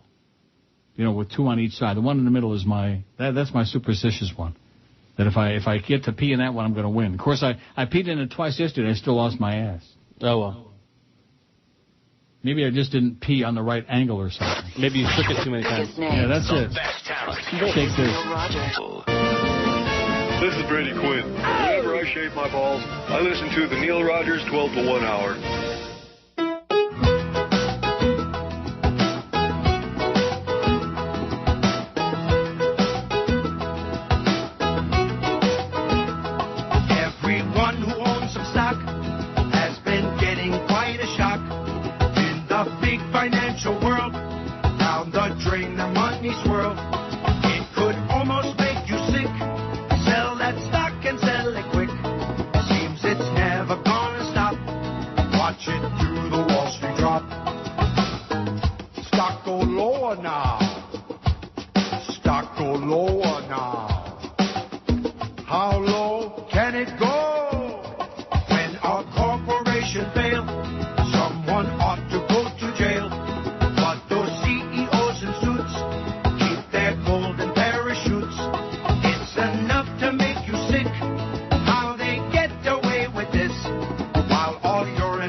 at 560 WQAM. Happy Friday to you. Let's see. Now, nothing in the view right now in the Outlook Express. Good thing I still have 6,000 left over from Wednesday. I think the song you're looking for is Everybody Hurts by R.E.M. Everybody hurts, sometimes everybody cries. Remember I was talking about Every Day You Have to Cry Some by Steve Alaimo? Yes. Not Everybody Hurts, not R.E.M., not long-time Haitian listener listening on the web from Dacula, Georgia, D-A-C-U-L-A. Or is that Dacula? Or Dracula? Sure. Never heard of it. I didn't either. Dacula, Georgia. Elaine says, what an amazing day in history today is. This was on Wednesday. Not only did Barack Obama get elected, it's also your birthday. Happy birthday from a long-time listener. Enjoy your birthday on this momentous day. Thanks, Elaine. I mean, I realize these are all dated now, but there were so many zillions of them. And I think everybody who took the time to send this crap, I mean, these nice messages, sure as hell beats the stuff we got today. Most of which was just nasty anger and hate directed at everybody. From Flea to George to me to Fat Chris to Jolly Joe. My God. You can smell the hate in the air. You can, it's palpable. Whatever the hell that means. You got to have some thick skin to work on this show. You have to have some foreskin. That's what George said. Oh. Dow's up 183. Matt says, happy birthday. What a present. Last night, Fox had live video of the party out front of the White House, and somebody lifted a sign that said, evict Bush now. Brett Hume was caught off guard and said, I'm sure that person is in the minority. Gordon Liddy on America Right Radio sounds like there's been a worldwide tragedy. Long-time listener, Matt from Michigan. Thanks, Matt. See you at Jackson Harness Raceway next summertime. Boy, they sure run a limited meet there. Brad Kramer won 4 races at Northfield Downs last night. You care about that? No. Hit him again, Brad. Beat the crap out of him. Boy, there was an interesting thing on Biography on Northern Dancer. And it's the first time I ever saw on the Biography channel the life story of a horse. The greatest Canadian racehorse of all time, Northern Dancer. And they showed, I mean, why do they do this? They showed him mounting the mare. You know, when he was breeding. Do you want to see horses mounting each other? Not really. Oh. I changed the channel so fast. I don't know how long that went on, but I don't want to see that. And because he was such a little horse, they said they had to cut a hole in the wall in the stall and put the mare on the other side so he could like reach. You know what I'm saying? Yeah. I mean, these are things that we know go on, you know, like in the animal kingdom and sometimes in the subhuman kingdom, but we don't want to see it. At least I sure don't. God. Happy birthday, Neil, from Brett, your big gay firefighter fan. It says we might not have beat Amendment 2, but at least we got Obama. Maybe someday people will stop voting based on their religious views and start voting for what's right. My big gay firefighter fan, Brett. Thanks, Brett. Tracy said, you are the best. I voted yesterday in Orleans Parish, which went for Obama 79%. That was, of course, totally something by the right-wing conservative vote in the rest of the state. I don't know what that means. And there's a ton of super racist comments on the local news station's website. And these idiots reelected Dollar Bill Jefferson, who will soon be indicted on as many and varied counts of ethics violations. From Louisiana, third world and proud of it. Thanks, Tracy. And get the hell out of there while the getting is still good. The old codger says, happy birthday, Neil. Love the show. You're almost as old as me. I hope you're enjoying the brief honeymoon after Obama's huge win. It won't be long before the right-wing lunatic fringe comes out in full force once again. And now that Obama's won, are you going to take it a little bit easier on Rachel Maddow? No, I'm not. What has it got to do with whether he won or lost? Despite what you say, she kicks ass and is nothing at all like Randy. God. Then again, why should you change now? Maybe the Democrats will have the FCC get off Joyce's ass and she'll let you play those fart sounds again. One can only hope. That's what it's all about, the fart sounds, codger. Right? Mm-hmm. Now it's still up 185. And we got 358 votes on your poll. I think we can do, I don't know, 450. No, 400. I say we'll do 450. For what? 450. Why don't we go for 420?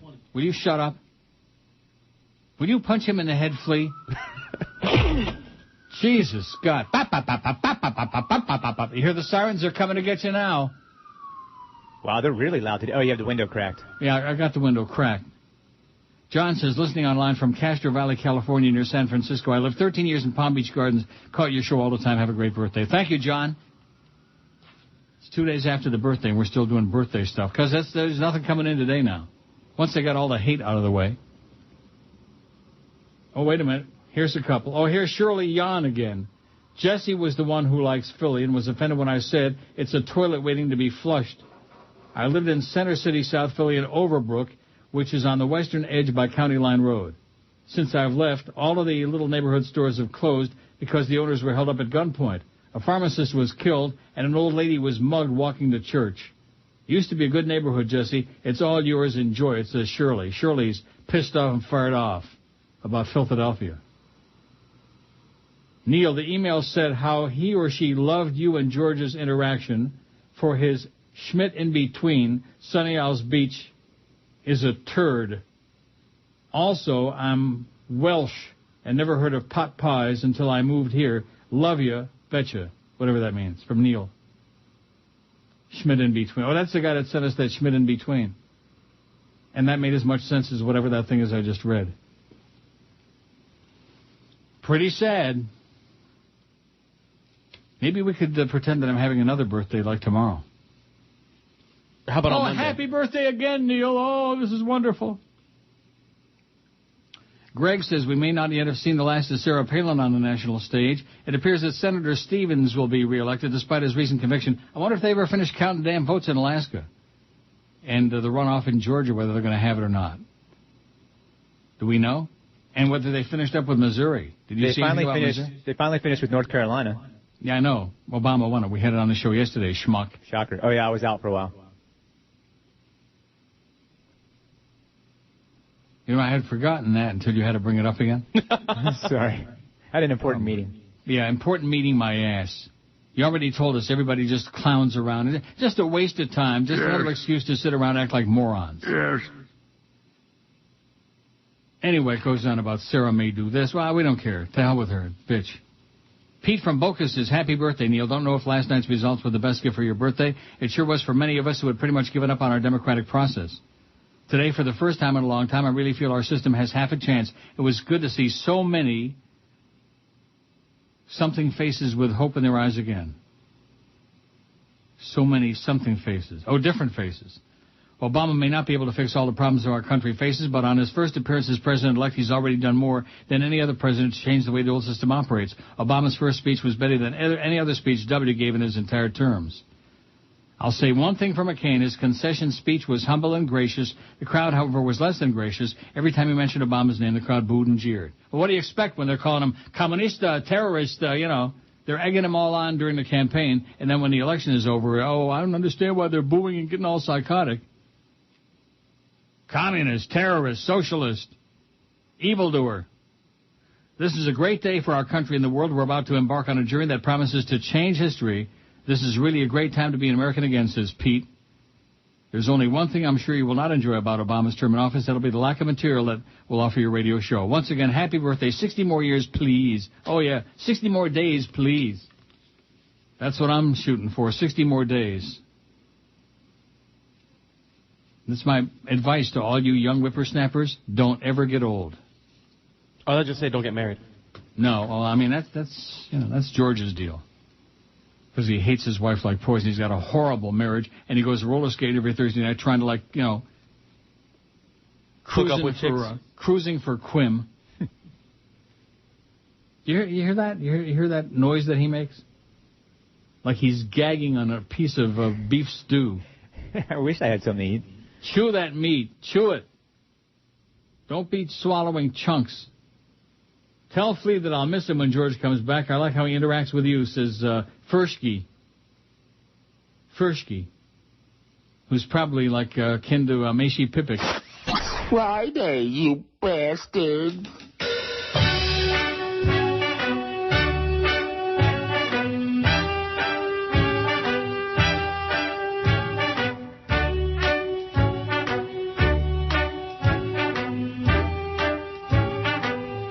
Start bombing Baghdad. Do it every day. I want to watch it on TV. Iraq. We've nothing to lose. It should take a day.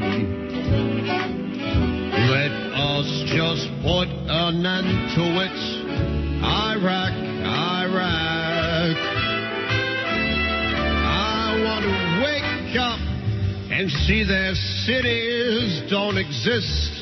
Poof in thin air and tell that Saddam Hussein we're really pissed. You're under my skin, that little piece of ain't getting away. I'll get the mob to make a hit from old New York. Saddam has got to go of that now. We all know it's time to bomb Iraq.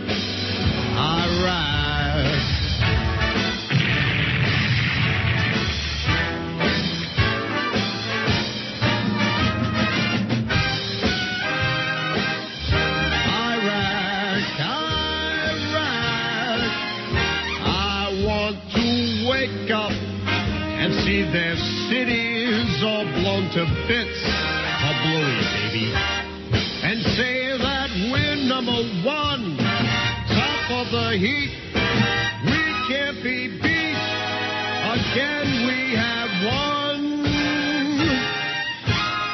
Start bombing Iraq. Why not start today? Let's make a parking lot of it. That old Iraq.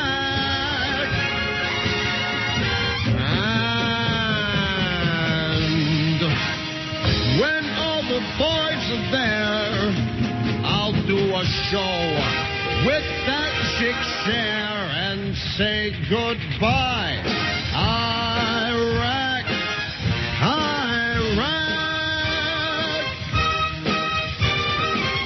Iraq. Toodles, turban heads. 12:18 at 560 WQAM. What do we got at 2 o'clock? We got rock solid. Here they go.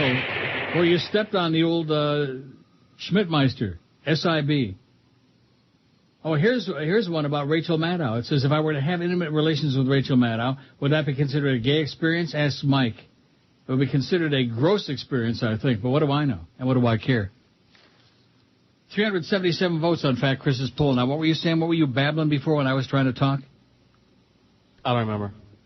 The Dow's up 148 points. Aloysius McGillicuddy. I can't believe I could say that. Can you? Aloysius McGillicuddy. I wish you could see the way it's spelled. I've got nothing to say, but I didn't want to face a potential backlash for not emailing you to wish you a happy birthday, so happy birthday, many happy returns. Sure. Joe says, what a birthday present. A new president that can move people with his words and pronounce them correctly. I just turned 66 in September, it says. Still have all my senses unlike George Bush. Glad to see the third-generation Cubans voted Democratic. Oh, there's a fax coming in. Must be from you guys. Nope. It's not? No, I didn't send anything. Don't tell me it's another ad fax. Boy, the sirens are going wild here. Fire truck? Wow. Voicemail marketing. Woo! From Voice Logic in Toronto. Thank you so much, but no thanks. Dow's up 144. It's been like in a, trading in a, what do they call it? In a range, in a trading range. Between 120 and 180, 140, 200. Okay. In a range. Happy birthday, old man, says Andres. Uncle Neil, how does it feel to be 66? I turned 29 yesterday.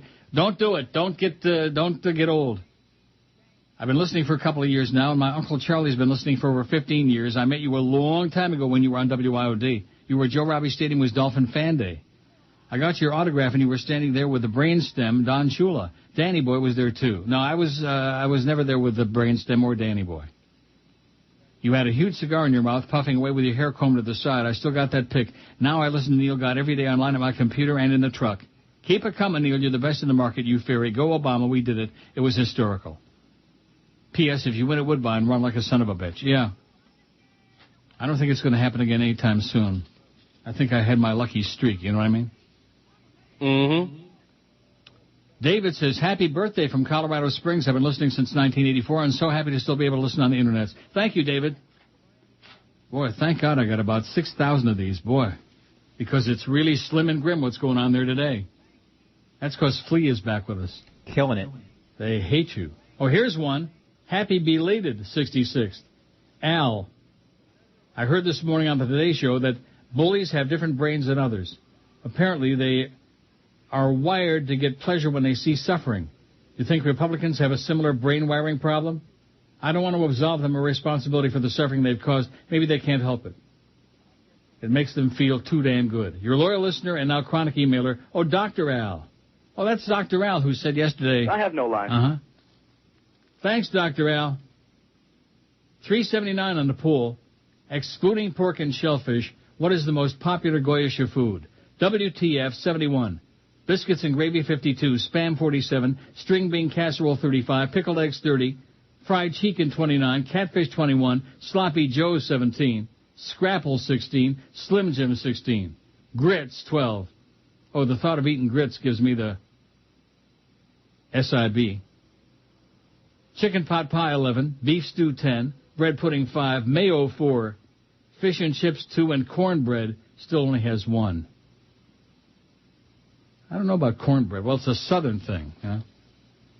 Right? Yeah, pretty much. Yeah. Cornbread's pretty good. Cornbread's great. Speaking of something really good with butter on it. Yeah. Pamela says, I've listened to you for years dating back to the old days when Steve Kane and Alice Rantel were on the air here. Wish you many more birthdays. I think I read that one yesterday.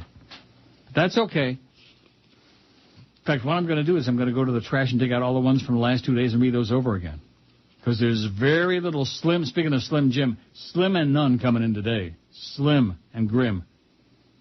Justin says, how the hell can Ted Stevens win in Alaska? The guy was convicted of a crime, a felony no less, and still wins in that backward state. What are those idiots thinking? I guess I shouldn't be shocked they did vote for Sarah. And the little baby. Don't forget that little baby.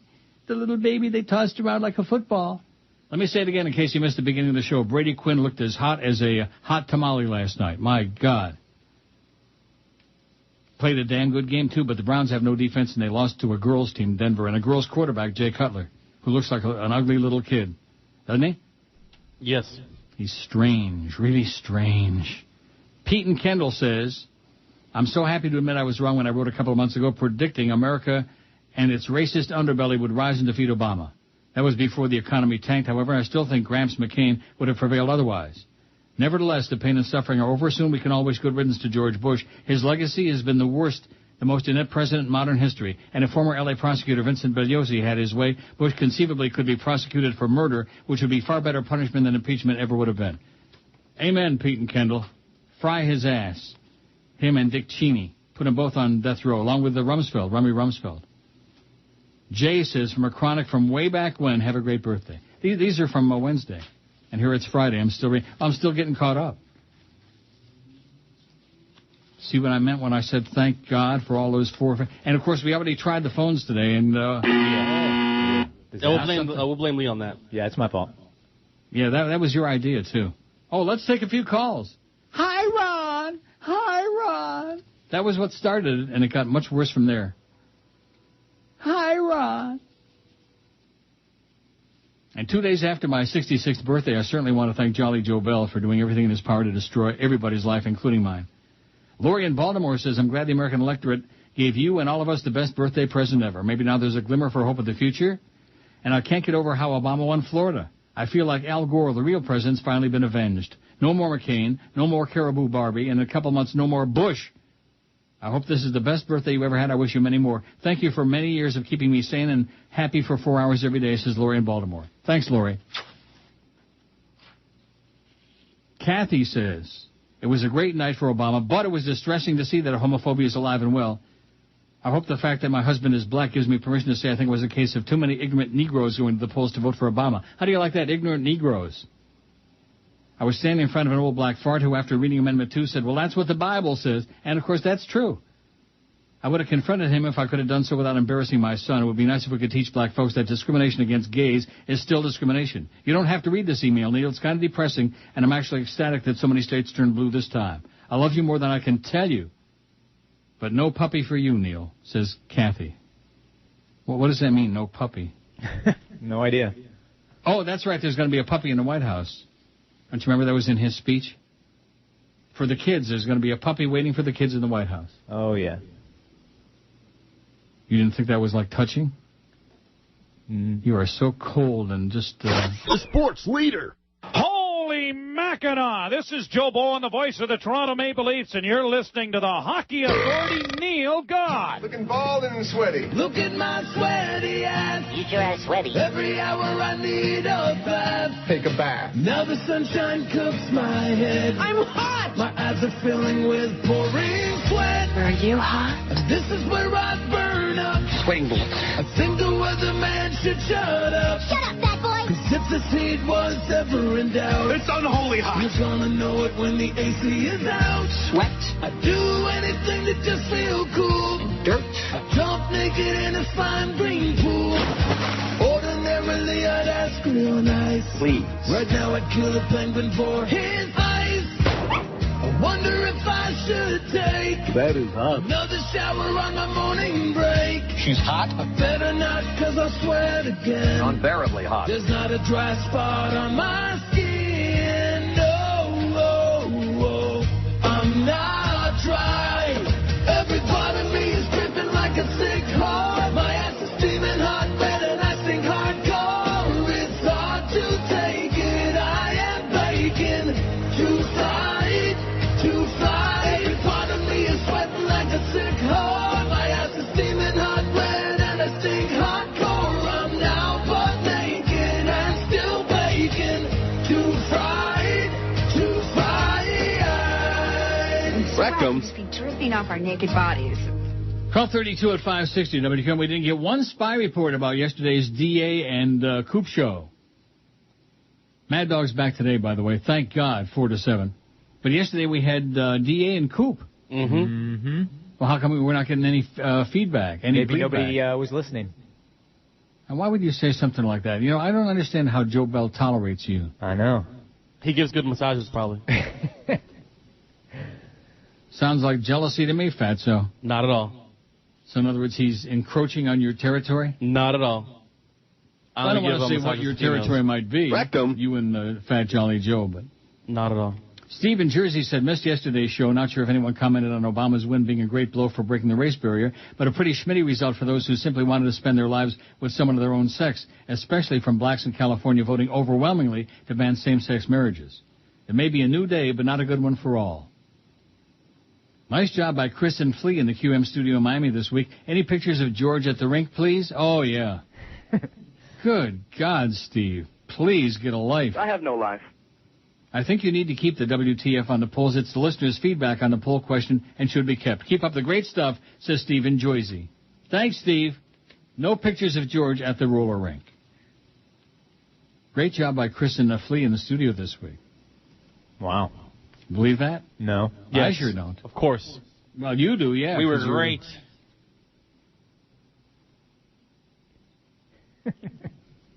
You want to finish the show? No. Well, you said you were great. No, as doing our part. 388 rhymes with great. That's what we got on our poll. Cornbread still only got one. Fish and chips has got a couple. Fish and chips. See, that's British crap again. Yep. Oh, the Brits with those nasty, nasty, crooked teeth. And horrible food. Stained teeth from all that chain smoking. And, of course, in Europe, they smoke those real heavy-duty faggots loaded with, like, extra nicotine, you know, to make sure that your teeth are, like, almost black. Oh, God. George in Daytona said, take a look at the electoral map. Notice how you can get from one red state to all the others without passing through blue. They're all connected except for, of course, Palin-Alaska. United? Hardly. We are 5 countries, 4 of which have diplomatic relations. And may Palin's 15 minutes be up. Amen to that. Get rid of that bitch already. Trailer trash. Oh, I thought Africa was a country. Dumber than sawdust. And, you know, people ought to be just screaming about that. That was shocking. Was it really? I mean, we knew, in other words, we knew she was a moron and really stupid, but how could anybody be quite that stupid? I don't know what the vice president does, to be honest with you. Here's one from Joe. Happy birthday to you. I watched CNN mostly last night, but decided to watch Fox leading up to Obama's speech. They looked depressed as if the Reagan era just ended and all voter suppression failed. JFK did say that in about 40 years he believed we'd have a black president. Not only is Barack black, but he'll be a real president who won't continue to read My Pet Goat when his nation's under attack. Obama will stand up to his foes with a strong diplomacy rather than heated contempt. His success reflects on how disastrous this Bush era has been, and the prestige we once had during the Kennedy and Clinton years are going to be restored. I can now pull my American flag from the attic and put it to good use for the first time in 8 years. The flag will once again stand for our America and not just for the corrupt and flat earth mindset, says Joe, who's pissed off and fired up. Good riddance to W's administration, and that's rotten to the core. Hopefully Palin hits the wall real soon. Yeah, let's throw her against the wall. What do you say? Sure. That was up 132, by the way. Ray said, did you see how Palm Beach County did their best yesterday? Oh, listen, it's all over. This was sent on Wednesday, day after Election Day. What's the matter with those idiots in Palm Beach County? Obama won Palm Beach County very handily. It was not a big problem. Some of these people, it's like neurotic repetition. They just want to continue doing the same kvetching over and over. what's wrong with them up there? What's wrong with those people? They're so stupid. Yeah. Cut the crap, Ray. The election's over. Ed says, long-time listener from Orlando. Remember Orlando? Oh, my God. You don't remember Orlando. Oh, God. That's him. And this is also him. Thanks for all the laughs and tips. I love the loft. You are the best. Says Ed. He loves the loft. It's good food. How come Ponytail didn't call in to wish me happy birthday on Wednesday or send me a thing, huh? And when's Wayne Arnold's going to be reopening? Pretty soon, I would think. Did Joe Bell's package ever show up? No. I keep checking the mailbox, but his package didn't show up. He never said anything about a package. And by the way, don't start talking about Joe Bell's package because Chris will get really jealous. Not at all. Very much. Not at all. Now, are you guys going to help me with this chopping off on these damn emails on the right? Every one I get is chopped off on the right margin. When you print it out? Yeah. I mean, I know George has tried to help you, and I don't know what else to offer. Oh, will you stop? That's why I'm asking you. George, he's got this whole thing about how you have to transfer it over to something else, and then, he's saying to transfer to, Word or something like that. Right, I don't have time to do that when you got 80 million emails like we had on Wednesday. Who's got time to do that? He is such a knucklehead.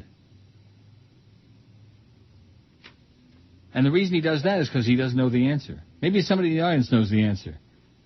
Every time I print out your emails from Outlook Express, a word or two in the right-hand margin gets chopped off. And I got the margins. I've been through that setting the margins thing a million times. I've got them set as wide as they'll go. Yeah, so I don't know what else. What about you, Flea? You're not a computer maven, huh? No, I have no idea. What about that moron Josh Cordes? I haven't seen him today. Good. He's probably across the street playing pocket jockey with the Stu Gatz. Oh, no, that's Clarence that plays pocket jockey with Stu Gatz. They put their hands in each other's pants. Now, let's see. This one is, and the reason I said that is because this one especially is, it says, as you probably guessed, I'm ecstatic from somebody. Annie. There will be a brain in the White House after 8 years of a president who not only couldn't utter a sentence that contained a non-adjective and verb, but was also breaking so many constitutional laws. Critical thinking is back. Women's rights. The Supreme Court will be protected from religious zealots who are bent on controlling both. A preemptive war. Millions of people with no health insurance, no environmental policy. I could go on and on. But don't do it, Annie. The election's over. The evangelicals were satisfied for a while. That's all that mattered. Oh, yeah, those good religionists kill a bunch of people. That's what they have throughout history. That's where their area of expertise lies. Killing people. Killing and maiming and shooting and hunting. The red states have narrowed. There's not one I would visit, all expenses paid. Bye-bye, Sarah. Off to Alaska with you. And take the dude, Joe the plumber, with you. And Tito the construction worker. And please take Jew Lieberman with you, too. Now, I never saw any follow-up on what happened with Jew Lieberman yesterday. Did you? No. Whether they are... I think they were going to discuss it today. Or what I was they stuck hearing some bacon in his bagel. Wouldn't that be great? Maybe he had one of those cross sandwiches with bacon and cheese from Burger King. Those are good, by the way. Do you ever have those? No.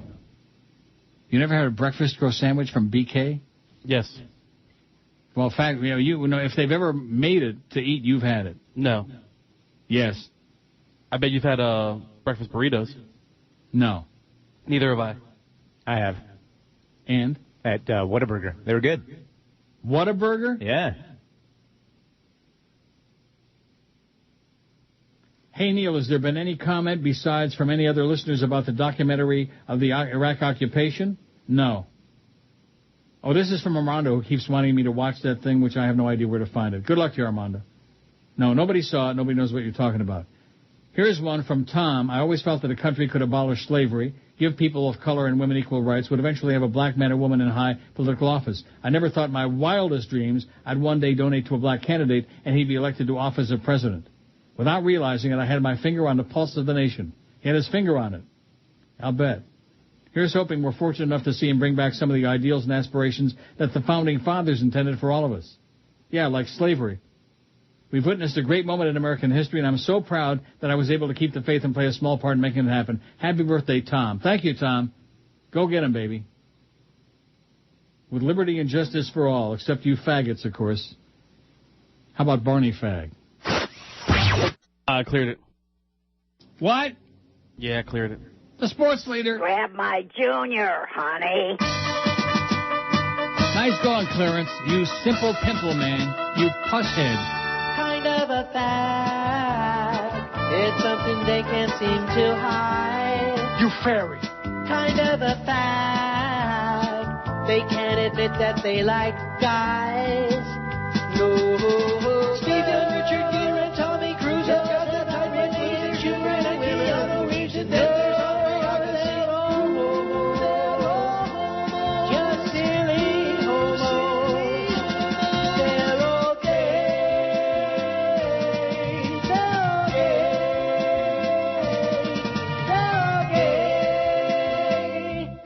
Kind of a fact. What's Michael Jackson like to do? Kind of a fact. Who's he kidding? Is it you? No. Girl and Cindy Crawford, Fabio, not really into women as well, and don't forget Luis Miguel. They're silly homos.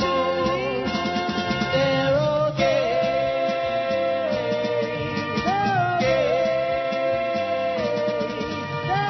1247, 13 to 1 at QAM. Now, anyway, here's a helpful hint from Lisette, but unfortunately it doesn't work. She says, "Hi, Neil, I'm pretty sure what you need to do is hit the reply button, then print the email out. The only problem is when you hit the reply button and you can get the whole email, takes up the whole page, but then when you go to file to print it out, print is no longer available. Oh. So how do I print that? I don't know. What do you mean you don't know? You don't have the printer icon on your toolbar? No. Oh.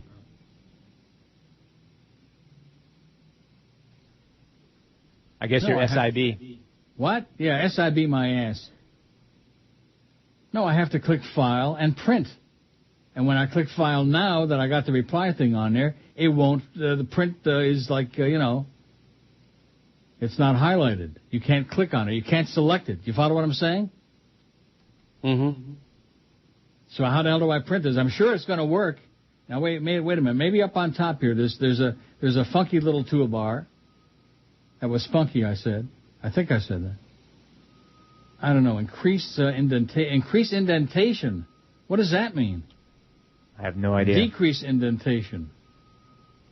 Formatting Warren Buffett and Jimmy Buffett. Center, align right, yada, yada, yada. Well, where's one that's going to say print? Insert picture? Oh, this is disturbing, Lisette. Maybe she'll send me an email and tell me how to do it. Because she obviously knows how to do it. There's no way available where you can print this. Are you following what I'm telling you? Yeah. No. Well, I'll be damned. Here's one. Happy belated birthday to the most entertaining man in radio. Can't believe Norma ignored his meal ticket. Yeah, he still at this point has never acknowledged that it was my birthday or that anything went on here. Speaking of the burger wars, the AOL poll raved about the mushroom and Swiss steak burger at Burger King. Keep plunging your guts out, says Phil. And you guys told me that it's didn't. Now one of you, somebody told me not good. No, I think somebody faxed you and emailed you that. Wasn't us. It wasn't us. Said the mushroom Swiss was real chazarai. Well, I'm still waiting, Lisette. I'm waiting on you. In fact, even I'm looking at her email that I printed out. And on the right, it says print the email. And the part of the word out is chopped off. And read the full email. The LL is chopped off a full. Follow what I'm saying? I mean, all you computer experts out there, come on, let's give the old man a helping hand here. I do pretty good for a 66-year-old fart with all this newfangled crap. And I think of some of these people who just refuse to come into the 18th century already, you know? That was fun. Yeah.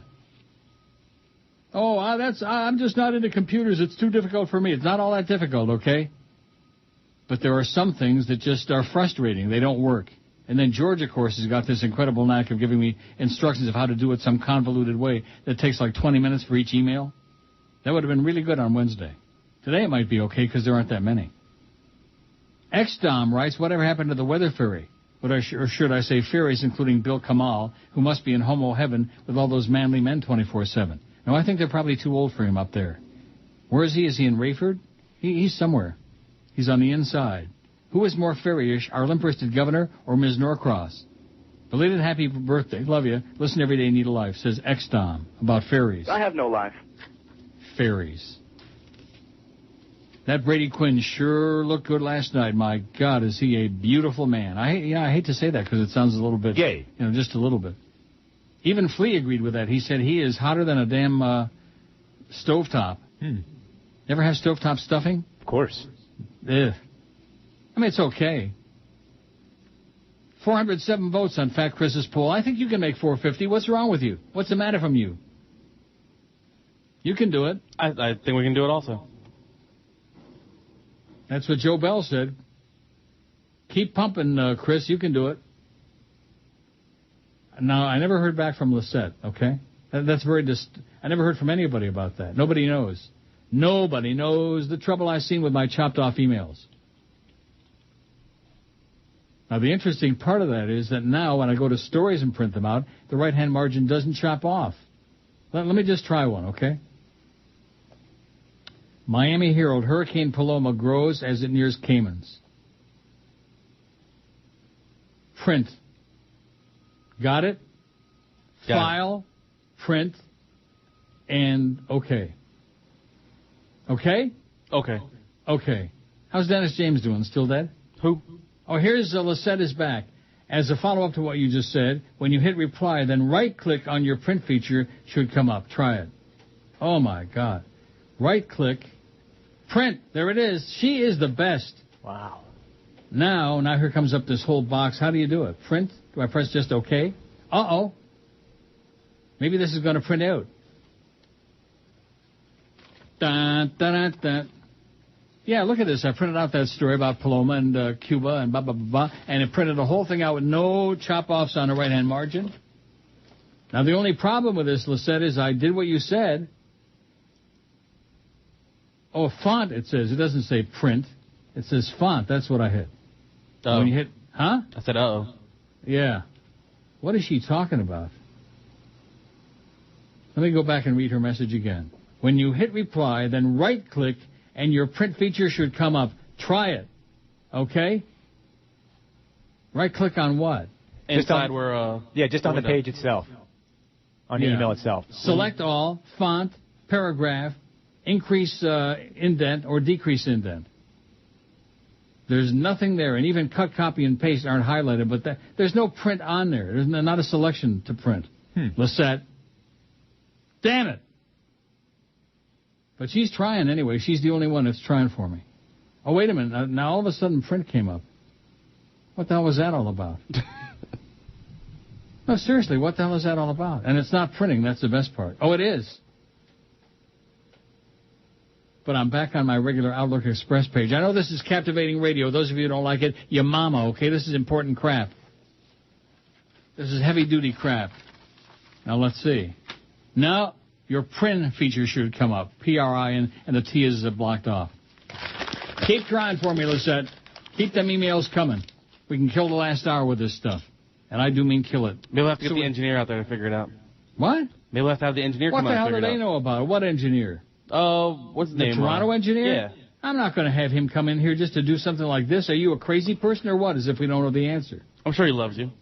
412 votes. He loves me, but not enough to come in here for free, and they sure aren't going to pay him to come and do something minor little adjustment like that. The Dow's up 168 points. Everything is looking beautiful. The sun is shining here. It's just a wonderful day. Castronova's sticking his finger out the window. It's the 1 to 2 hour.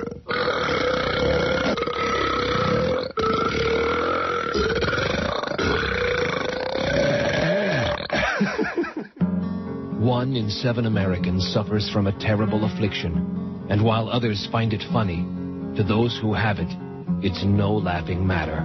It's called frequent burping syndrome. It's terrible. I'll be on a date or a business meeting and excuse me. See what happens? Frequent burping syndrome. It can ruin your life, but it doesn't have to. Now there's a clinic that can help. Trained specialists, sensitive to the needs of compulsive belchers. A special place known as Burp Enders. Gosh, Burp Enders saved my life. Joanne and I were in love. I really wanted to ask her to marry me, but I just knew that when the moment of truth came, I'd let out with a big ripper. You know. Burp Enders. No shame, no guilt, no more tummy-rumbling, smelly belches, no more stopping in mid-sentence to uncork a big, cheesy blaster. Just caring professionals and the help you need. Don't wait. Here's the number to call. 555-2877. That's 555. Burp Enders. Call today and stop being so gross. Okay, it's 101. Very disappointing, man. Just unbelievably disappointing. Do you think I have any emails with instructions about how to get my printing the email problems solved? No. You think I have even one? No. I've got... Oh! That was up 203, though. They knew it was a buying opportunity. So I got nothing. Even Lisette is stumped, I guess. It just makes no sense to me. You can't print it out. You can see it, but you can't print it out, Lisette. Kurt says, I was watching MSNBC last night when it was clear that an Obama victory was in the bag. They had Tom DeLay on to give his opinion. There's only one thing I have to say about that. Why? Yeah, why do they keep bringing that scumball on the air? He proceeded to spew his normal venom, and I thought to myself, how the hell is this guy still walking the effing streets? When does this slimeball go on trial? He was indicted 3 years ago, for Christ's sakes. In the meantime, they give him airtime. Unbelievable.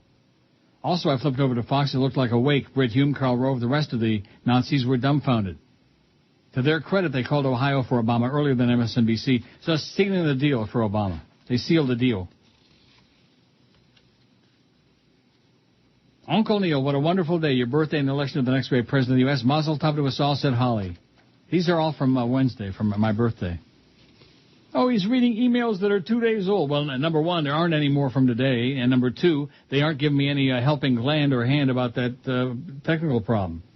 Nothing. Here's one. A new humor book already out. 100 blank pages. Sarah Palin, Wisdom of Sarah Palin. That's the kind of crap I get from all these people who think that they're very funny. These amateur comedians. Delete immediately, if not sooner. Delete, delete, delete. Attachments, links, delete, delete, delete. Douglas says, I'm very proud of my home state, Virginia. We finally came through. We also replaced that ancient John Warner. Now both our senators are Democrats. We need to work on Florida next time and get rid of Bushlicker Martinez. Yeah, that Mel Martinez. Comunista, comunista. Yeah, he's an idiot. Idiota. Alegna. Alenia? A-L-E-G-N-A. I guess that's Alenia, huh? Mm-hmm. You wouldn't say Alegna. No. Alenia? Says, happy birthday. It's the beginning of a new year for you, a new era for our country. Big hugs and kisses. Te quiero, Alenia. Alegna. What is wrong with you? God, sometimes I act so goyish, you know? Speaking of that, how's the poll coming on the Jew food? 423? 425 I got. Oh. You're way behind, Flea. You're way behind. That's because you hang around with Jolly Joe so much. Way behind. It's enough to stunt anybody's growth. That's why Flea sounds like a midget. Dow's up 187. Excluding pork and shellfish, what's the most goyish of food? WTF 79. That means they don't understand the question. Biscuits and gravy 60, Spam 50, string bean casserole 35, fried chicken 33, pickled eggs 33. Oh, God. Do they still have those in some of the convenience stores where you go in and there's that big jar of amniotic fluid and those pickled eggs are in it? Oh, yeah. Oh, God. Nasty. Fried chicken 33, pickled eggs 33, catfish 22, sloppy joes 19, scrapple 17, Slim Jim 17. I totally disagree. A lot of us good Jews love Slim Jims. Grits 16, chicken pot pie 15, beef stew 13, mayo 6, bread pudding 5, fish and chips 3, and cornbread 2. Cornbread's got a pair. Out of 427. What was your goal, 450? Yep. If you'd have really pushed it, we could have made 500 on this new poll during the show today. But that would be expecting too much on a Friday. It's a lot of work. Especially now that Joe Bell got canned, you know, all that nasty stuff going around the building. How do you like that fat boy, huh? Just a professional troublemaker who thinks he's very funny, by the way. Oh! In fact, I'm surprised him and Jolly Joe didn't elope. Chris would have been heartbroken, but nevertheless. Not at all. You'd have gotten over it. You'd have got over it. Now, let me take a look at my Outlook Express. Maybe Lisette came back. She's the only one that's going to help me with this because nobody else, they either don't care or they just don't know. No, the fake Phil Henry about President Obama. Yada, yada, yada. Okay, thanks, fake Phil Henry. Boring. Boring. When you need these people, where the hell are they? You know, I mean, not that I don't appreciate all the nice stuff on Wednesday, but anybody can say, happy birthday, Neil, happy 66, thanks for the memories and yada, yada. That, you know, it's nice. I appreciate it. But anybody can do that. Am I right? Yep. Doesn't require anybody actually saying something. Now, when Flea gets his own show, you wait till you hear the calls he's going to get. Oh, it'll be crazy. When's that start? I don't know. We need to make that happen. Monday, 10 to 2? That'd be good. Oh, wait, Chris would work with you. Chris needs the cash. Oh, yeah, sure. He's a turncoat. He's not going to be here next what? Friday, by the way. I'm sorry. You ought to be. Oh, well, I'm going to be there till 1 in the morning on Thursday night. I got to do the Canes game. The Canes. Hey, he had me off that Thursday morning. I said, no, I'll be here for the show, too. He won't stop doing it, will he? He just won't stop screwing with his show. Freaking Clarence. I guess not. I'm going to have to come down there and kill him. Can we watch? I'm serious. I'm going to have to come down there and just kill his ass. Because it's just, it's hopeless. He just won't stop doing everything in his power to destroy this show. When's the next trend coming out, by the way? Do we know? I have no idea. I'll check it. You'll check it? You have the ability to check it? Yep. Now, this ought to be good. Dave says, hope you're having a great birthday. Yeah, I did 2 days ago. Finally, the campaigning is over. The absolute best news is we finally have a real president for change. The 8 years have really joiced badly. In celebration of your birthday, here's a poll suggestion for later this week. What's the most embarrassing place you've ever pooped your pants?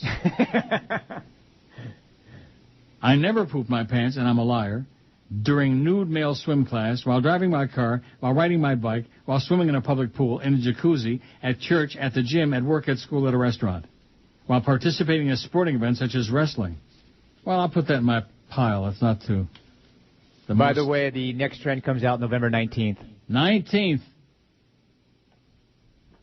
That means 2 weeks from Wednesday, from this past Wednesday. Yep. Or a week from next Wednesday. Or 2 weeks from your birthday. Right, exactly. That's the way I would have looked at it.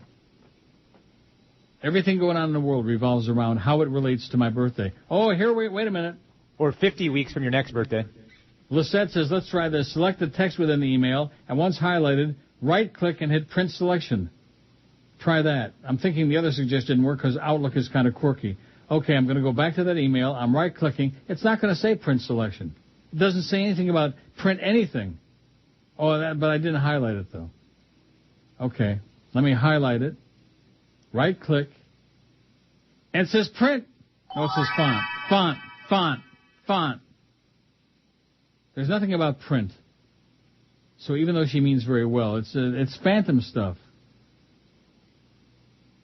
Do you like Versailles on 8th Street? Here it says, the food is great, the people are... Well, I'm not going to read that. How the hell would I read that from the fake Phil Henry?